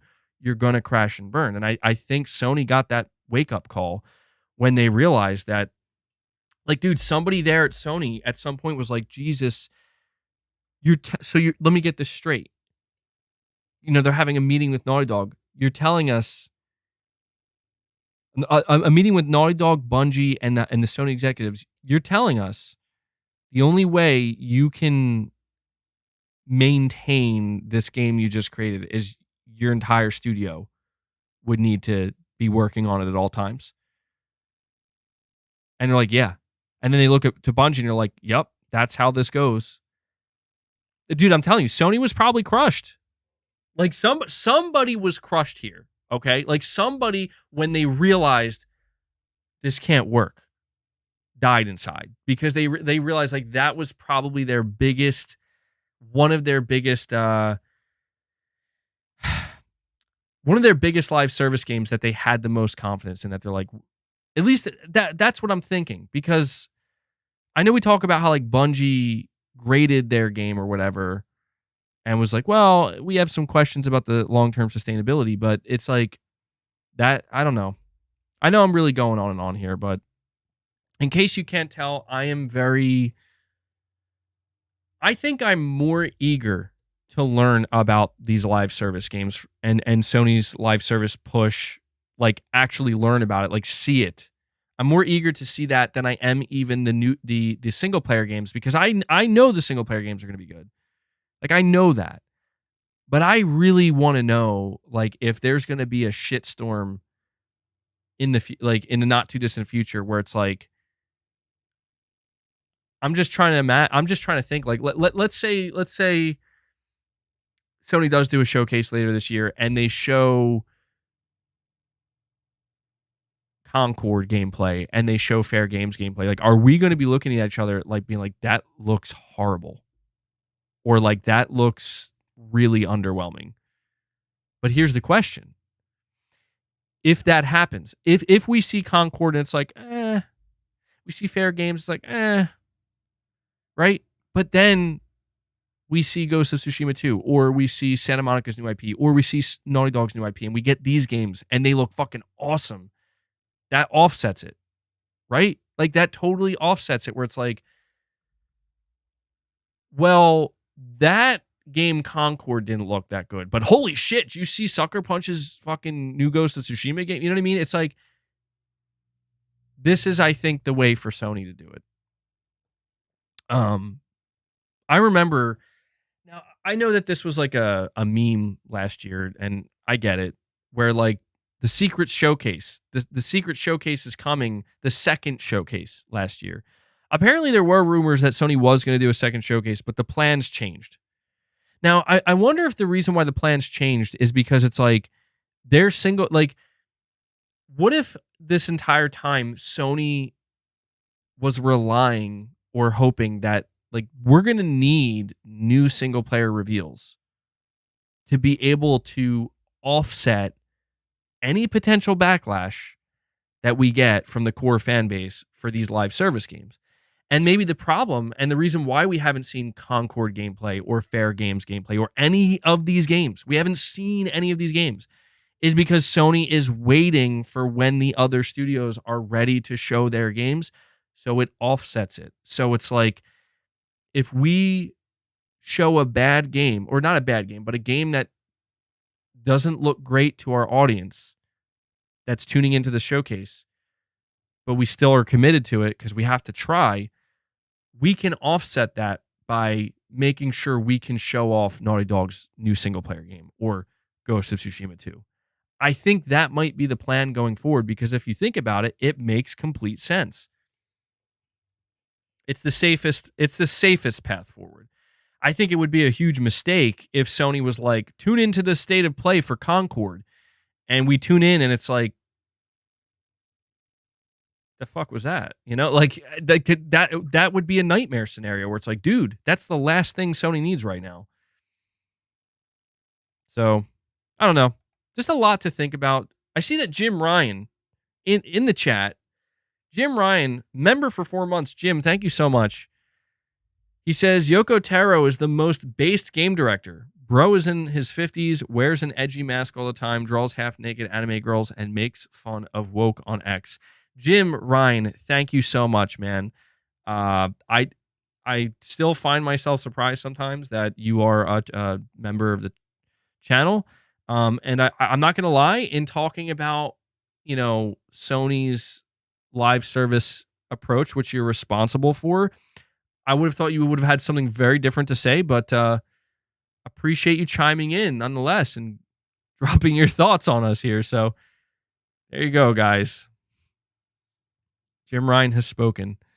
All right, let me go back to this post. I'm going to start reading more of these replies. Again, we're talking about, how do you feel about the current state of PlayStation? Another reply here that got 12 upvotes. Desmond, excuse me, Desmond Paisley says, just okay. They ought to show their lineup for this year and so on. So pretty simple there. Mr. Romanow says, with 31 upvotes, he says, pretty good, but overall, I think I'm speaking for most people that we want to know more about their plans for this year in 2025. So if there's any singular reply that I feel like I'm in, like, aligned with, and that's exactly how I feel, it's this one right here. I'm going to read it again. I ask, how do you feel about the current state of PlayStation? He says, pretty good overall, but I think I'm speaking for most people that we want to know more about their plans for this year and 2025. I think that is hitting the nail on the head, where I do feel pretty good about PlayStation right now. I don't feel bad. I know there are a lot of people who want me to feel bad. I know there are a lot of people that still try to convince themselves that people like me and you and those of us who are enjoying PlayStation, that we're not really enjoying it. We're just coping all day. Like, no, we're playing games. We're enjoying our console. But absolutely, I want to know more about this year and 2025. I want to know more about the future of the PS5. So I think out of all the replies, at least so far, this is the one I'm really mostly in agreement with. I have another reply here from Neil Becker, and he says, running in second gear and have lost touch with the fan base. I really worry behind closed doors something is very wrong in the studios. At least Mark Cerny is still around in the hardware space. So Neil Becker has a different feeling here, definitely more on the concern side. He says that he feels that Sony has lost touch with the fan base, and he's very worried that something is actually really wrong behind the scenes. I think that's valid. I think that's fair. I don't lean in that direction, but that is fair because Sony has not said anything to confirm otherwise. So I can't blame anybody for that. Has 15 upvotes, by the way. Next in line, we have Jessica T saying, with 8 upvotes, Yakuza, Grand Blue, Final Fantasy VII Rebirth, and Dragon's Dogma 2 in Q1. So yeah, I'm having a good time. Well, there you go. That's what Jessica T has to say. We have Master Cypher with 6 upvotes saying, I'm ready for some VR hybrid games / updates for the PSVR 2. Resident Evil 4 Remake VR was awesome fun. I think we finished the year strong. Looking forward to the next few months. So there you go. I appreciate the optimism and positivity here. We have Nana Bawa with 21 upvotes saying the current state of PlayStation is okay, but there needs to be improvement with communication and their showcases so we can know the first-party games coming out. So it seems there's a common theme here where some of the most upvoted comments and replies are those basically saying that PlayStation is fine and it's okay. It's not bad, but there needs to be improvements in these specific areas sooner rather than later. Jay Shako is next up with multiple fire emojis.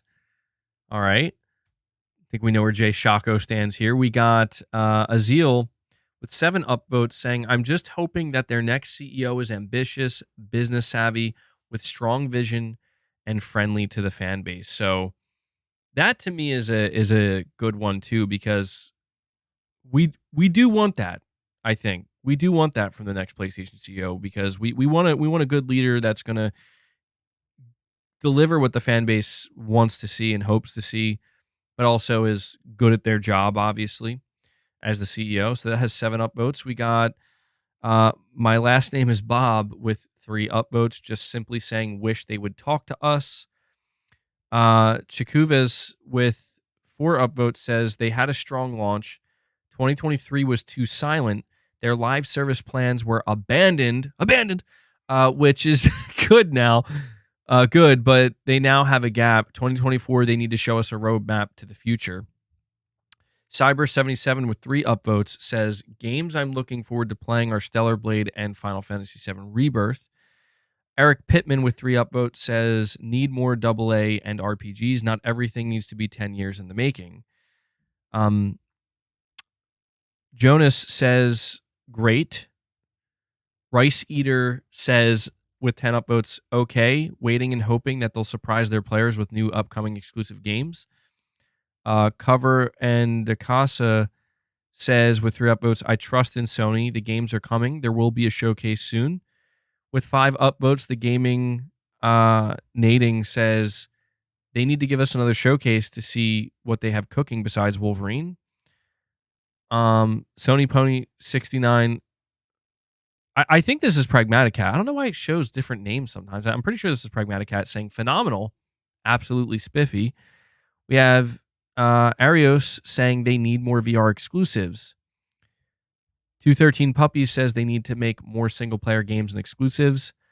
Bill Buckingham says, underwhelmed currently, happy with what I have, but the lack of new IP has been disappointing. Last year was very slow. They really need to pick up the pace now.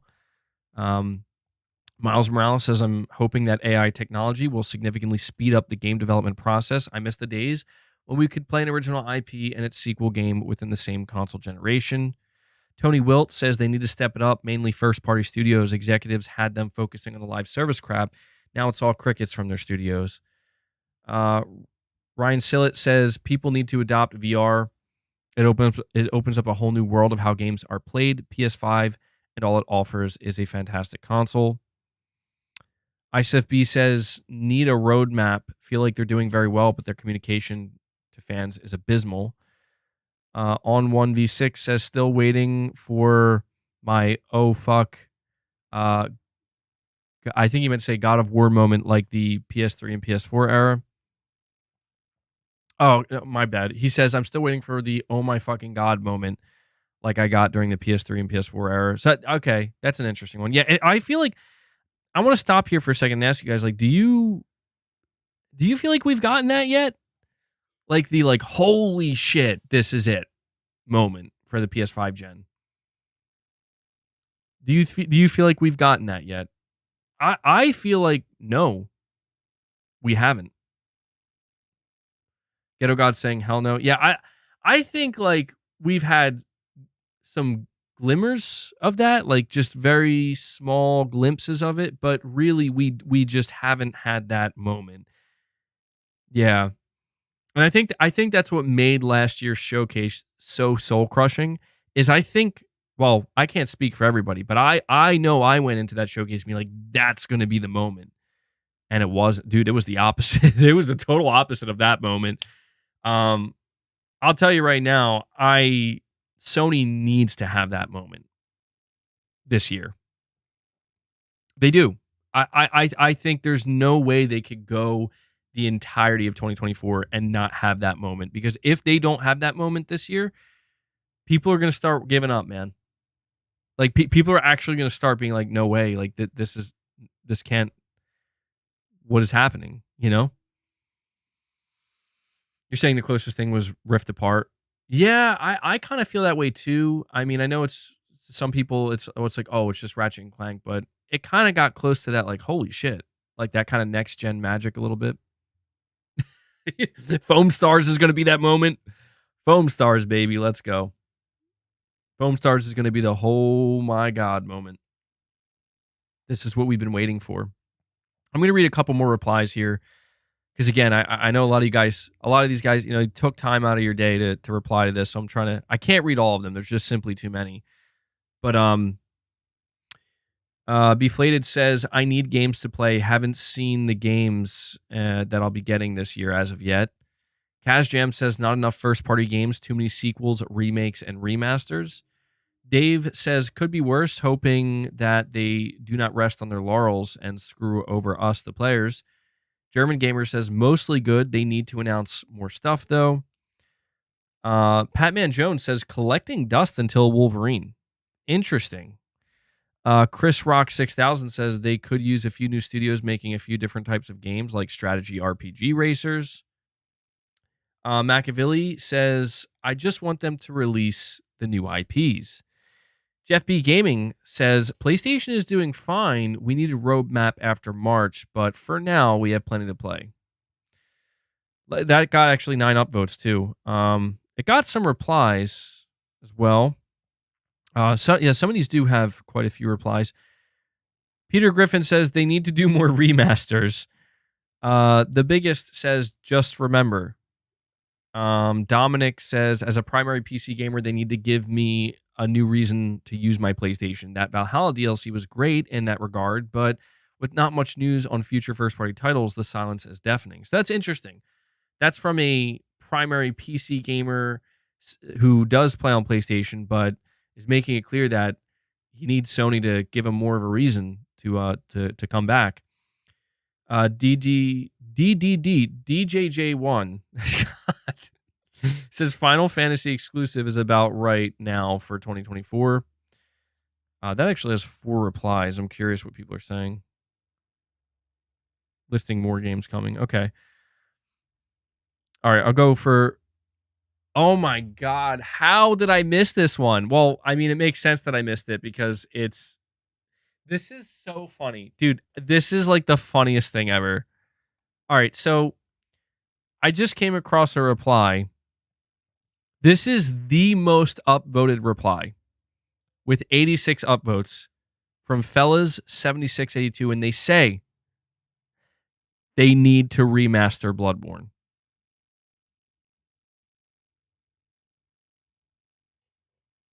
That's it.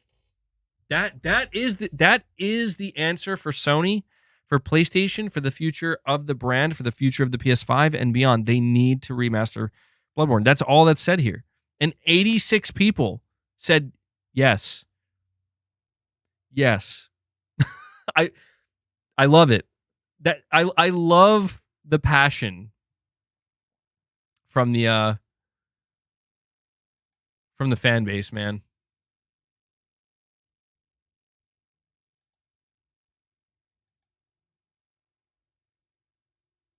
Bloodborne. How do you guys feel about the current state of PlayStation Bloodborne remaster? Maybe. Bloodborne remaster. It's like, oh, okay. I mean, Jesus, man. Sony needs to. Dude, Sony needs to. Hold on. Hold on.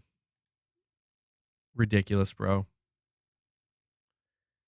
Ridiculous. Sony needs to just. They do. They just need to come out with something Bloodborne on PS5. That'll change everything.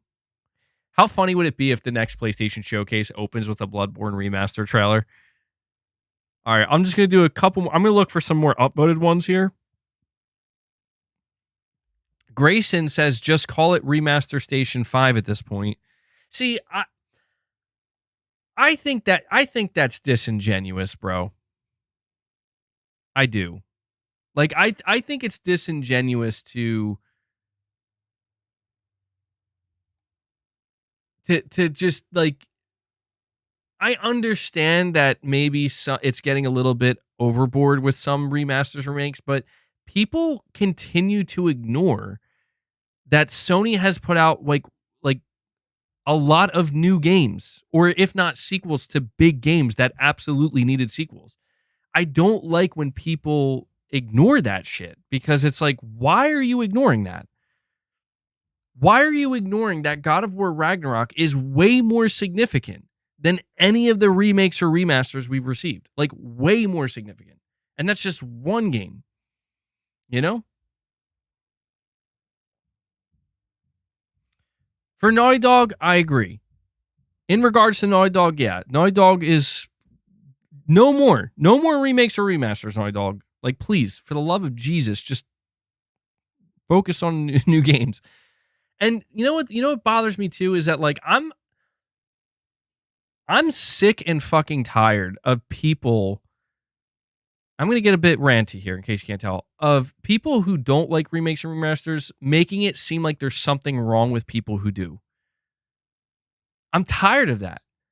Like, dude, there's a reason these companies do this shit. And you can say, oh, they're milking. Guess what? It's because people want it. People are buying it.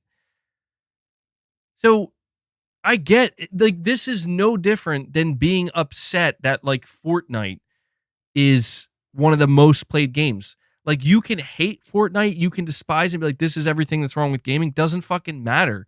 The market has spoken, and the market says, yeah, we like Fortnite. I'm not saying that means everything needs a remaster, that everything needs a remake. We need balance, but I am tired.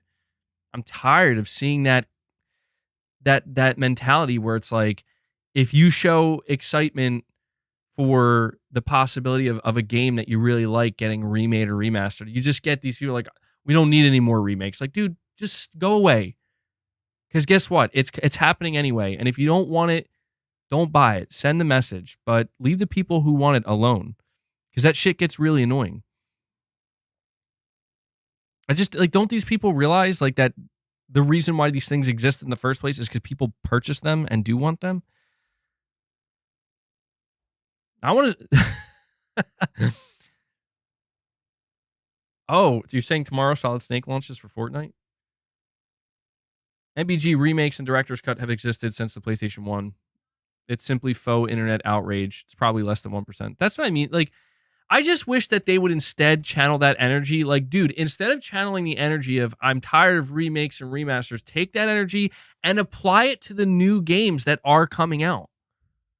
You know? Like, guess what? Concord isn't a remake or a remaster.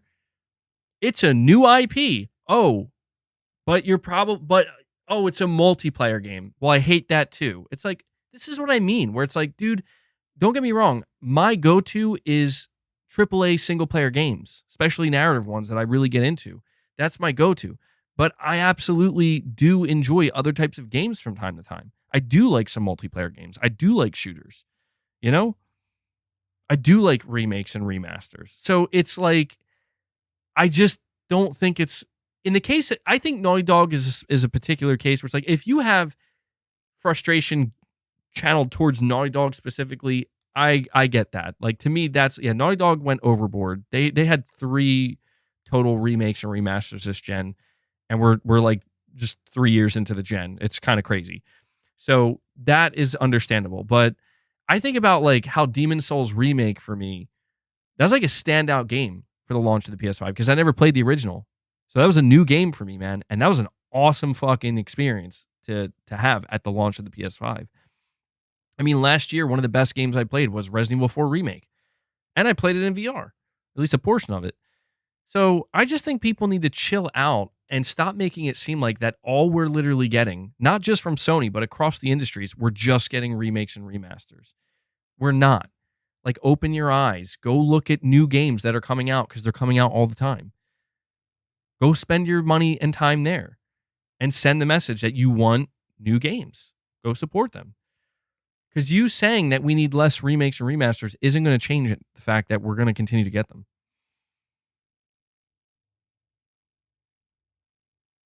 Uh-oh.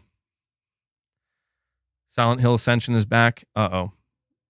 See, this is why we need remakes. Because you get Konami coming out here being like, yo, we're going to make Silent Hill Ascension. It's like, maybe you should just focus on the Silent Hill 2 remake. It's like, maybe you're right. It's like, yeah, they have their place, bro. They have their place. Anyway, tangent over. Let me see. What are some other upvoted comments? I think that might be it.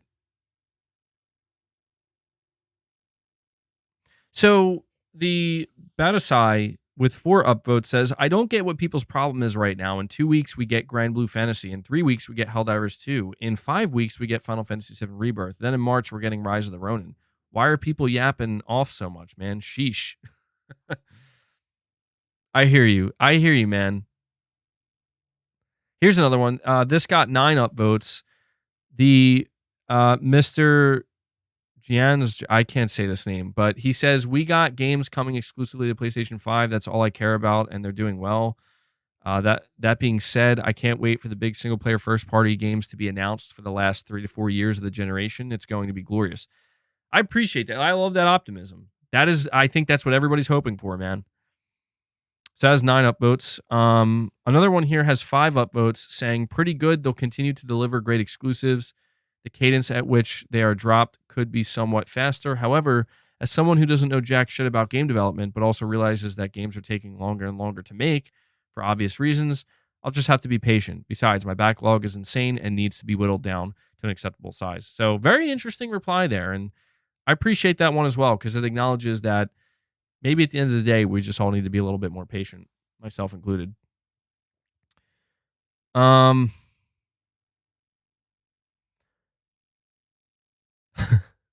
Yo, Big MP, he's not in the chat right now, but Big MP replied to this, and it was, dude, Big MP said, I'm very excited about Indiana Jones, and I had to reply to him, and I said, it's Xbox only, man. I'm sorry you had to find out this way. He never replied. Sorry, Big MP. I don't think Big MP knew that Indiana Jones wasn't going to PlayStation 5, bro. Oh, that's sad. That's sad. But it is what it is. You can't really blame him, though, you know? It's like, I could see how somebody on the outside is like, oh, Indiana Jones, yeah, I'll play it on PlayStation 5. You know, like that's probably not a game that you would immediately expect to be exclusive to Xbox or PlayStation or anything like that. Kirby Shaw with a $5 super chat. Thank you, buddy. You're saying, I'm just pumped for Need for Speed Most Wanted remake. LOL. We need more fun arcade racers. There you go, bro. What are you talking? Kirby, are you kidding me? You're excited for a remake? I'm disappointed in you, man. You're Kirby's excited for a remake. Come on, bro. No, I'm just kidding. More arcade racers. Yeah, I feel like we don't really get many of those anymore. I mean, I never got really into them in the past, but it seems like we don't get many anymore. Miguel, you're saying Bungie could develop The Last of Us Online. Dude. Oh man, could you imagine a world where Marathon flops badly and Destiny dies and then Bungie gets taken over by Sony because they failed so hard, and then Sony's like, you guys are going to run The Last of Us Online now. Could you imagine that?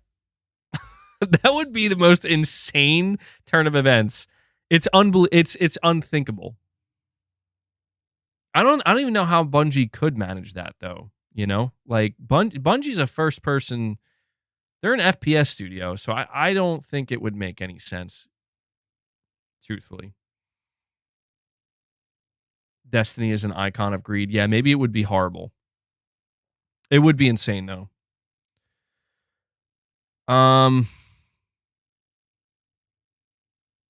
But I think that's where I'm going to end reading these replies. Well, actually, I came across another one that has 7 upvotes. Ghost Star Scream says, not a PlayStation user, but it looks like it's in a better state than Xbox is right now at the moment. That's interesting. I've seen a lot of replies from people saying the opposite. But so there are definitely people who think that Sony has, a good lineup here. All right, well, I think I went over enough replies here. I think we get the gist. Generally speaking, so my big takeaway from this, just kind of taking in all these replies, how are we feeling about the current state of PlayStation? My general feeling on it is most people are fine with PlayStation right now, but want to see more and are expecting to see more and hear more.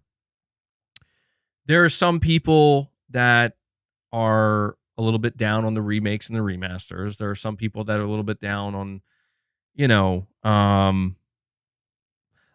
I guess I just want to say I didn't see any replies where people were being ridiculous about it. Everybody seemingly was pretty chill in that no one was acting like Sony's on fire and the shit's hitting the fan, but no one, at the same time, nobody was acting like everything's perfectly fine. Like the state of PlayStation is absolutely perfect.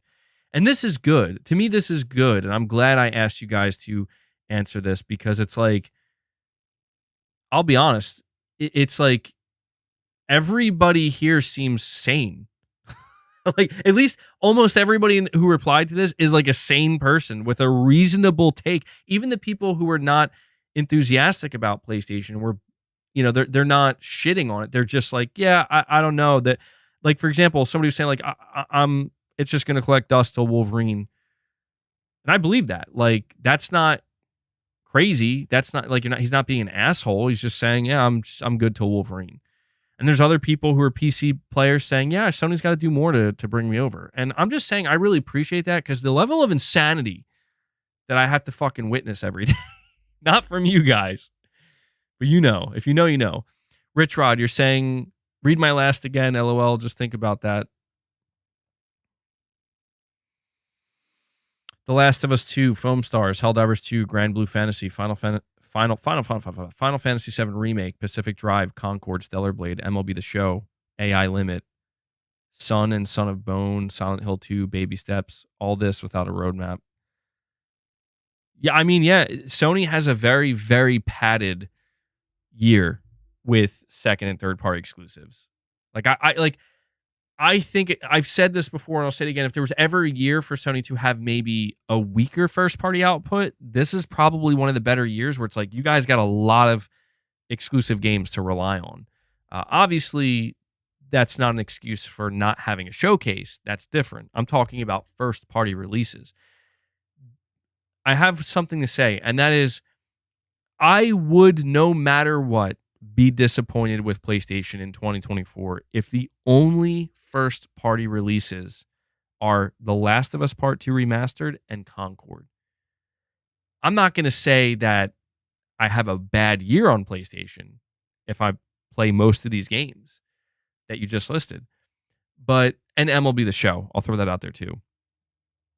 But I think you, like, I'm holding out. I know I'm probably making a mistake. By saying this, but I am holding out a little bit of hope that Sony will have some surprise for us this year in the form of we have a game. I don't know if it'll be like a full-blown new single-player AAA game. I don't know that I'm expecting that, but we have a game that that's going to, you know, it's going to release this year, and it's going to help pad out our actual first-party output. And as I'm saying this, we have Kirby Shaw coming in. Kirby Shaw coming in out of nowhere. Just read a super chat of Kirby's dropping a 20 bomb. Kirby's keeping the membership train rolling, full speed ahead, dropping 20 membership gifts. Kirby, thank you so much, my friend, for that support. Guys, I want to see some W's flowing in the chat for Kirby. That's 20 more people gifted a membership. 20 more people that can now gain access to the members lounge, which we're going to be heading over to soon. And Kirby brings us up to 121 members on the day. You guys are insane. Seriously, I'm not even kidding when I say, like, I go into a stream like this today knowing that there's really not much PlayStation news going on, thinking, hey, the show must go on. We'll have some conversations, but my expectations are low, man. My expectations are low, and you guys come in and absolutely destroy today. Absolutely destroy. So we're 4 away. Okay, we're 4 memberships away from hitting 125. That's incredible. Kirby, I appreciate the support, bud. Let me update this so you can see where we're at. Good stuff. Tricep extensions. I'll be honest, man, I think I'm tapped out. I did work out early this morning. I did back and chest, and I got some shoulders and biceps in there over the course of the stream. I gotta preserve, my glycogen levels. Kirby, that's awesome, man. I appreciate that, dude. And we got Toolman55 coming in, dropping another membership. I think that's the second membership from Toolman today. W's in the chat for Toolman. Thank you so much for that. He brings us to 122. 122 members. So 3 away now from hitting yet another goal. And let me see here. You want to see some tricep extensions? Now, when you say you want to see tricep extensions, so there's like are you talking about like overhead tricep extensions like this? Or are you talking about like this? I don't know. I got it. Let me see. 20, dude, this is really awkward. Yeah, that can't. I don't think that can happen, dude. Also, this is kind of heavy for overhead extensions, unless I'm using 2 hands. Watch out before you get crushed by this weight. I'll have to bring up. I think I'd have to bring up the 15-pound dumbbells just because of the nature of the amount of space here. I'm gonna just stand up and do both. And we got Shems coming in. Shems comes in and drops a membership gift as well. Shems, he's doing it. Shems gets us to 123. We're 2 away. We're 2 away. Shems wants to hit 125. Love to see it. Shems, thank you so much, man. Let me add that to the counter. So we're at 123. Yeah, I got to start thinking of other exercises I can do. Also, my camera keeps... I think that's kind of a problem here. Here we go. Two-handed. I mean, it's just eventually I'm going to like bring up my my barbell or my easy curl bar. Do like, you know, there's lateral raises I would like to do, but I really don't think they're possible in this in this setup. Like I'm pretty sure I'd smash the desk. But I guess it depends on how you do lateral raises, because I know some people do lateral raises like just straight, straight out to the side, and you can do that. I tend to go like up and out, where like I kind of go, like this, not like this. I mean, there's all different variations in how you can do it. Super heavy shoulder shrugs. I haven't done shoulder shrugs in a long time, man. Let me tell you.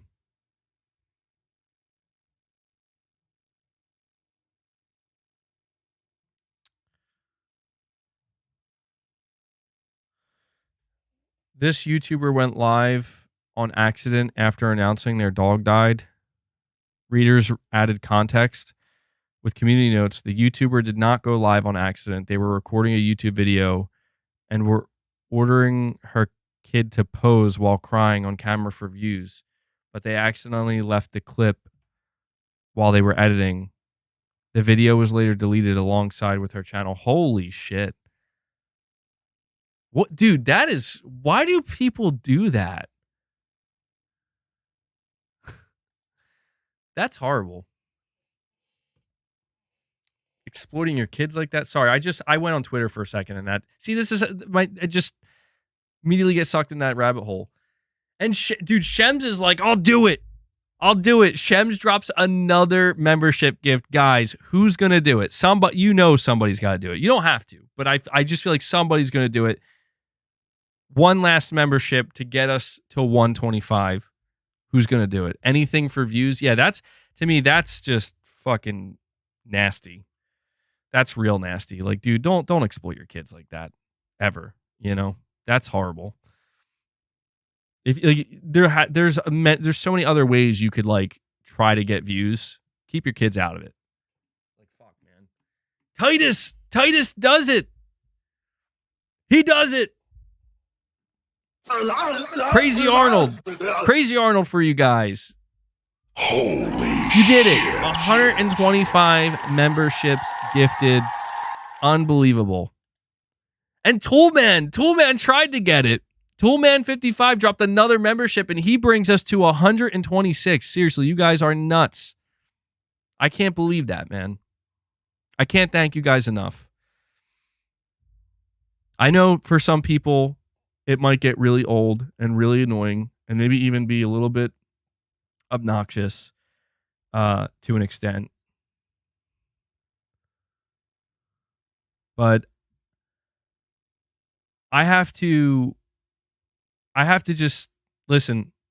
We hit the goal of 125.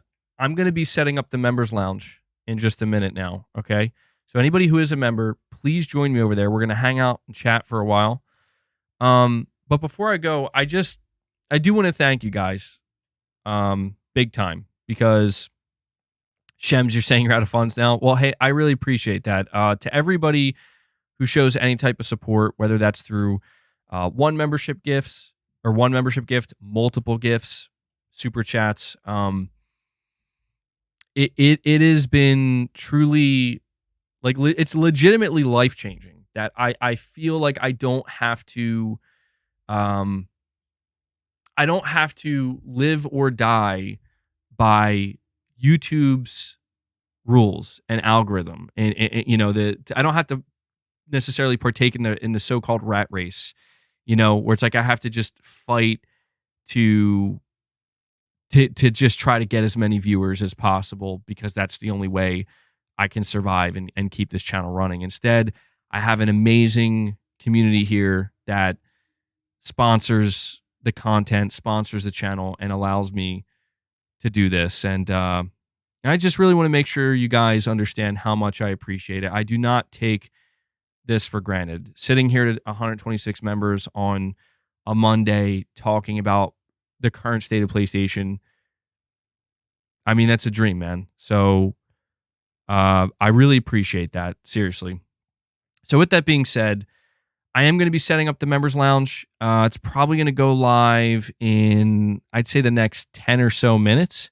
All right. So if you are a channel member, please join me over there. If you are not going to partake in the members lounge, then I will see you guys in the next proper stream. I want to just ask one more time, as you're heading out, please hit that like button for me. I'd really appreciate that. We're sitting at 217 likes. If we could get to like 225, maybe 250, that'd be awesome. And I also want to give one more shout out to Devil Shooter. Devil Shooter does the timestamps. He does a great job. So Devil Shooter, thank you so much for that, man. And just one last big shout out to this amazing community. You guys, honestly, you guys are legends, all of you. So I'll catch you in the members lounge. Look out for that. And to everybody else, until next time, take care, everyone.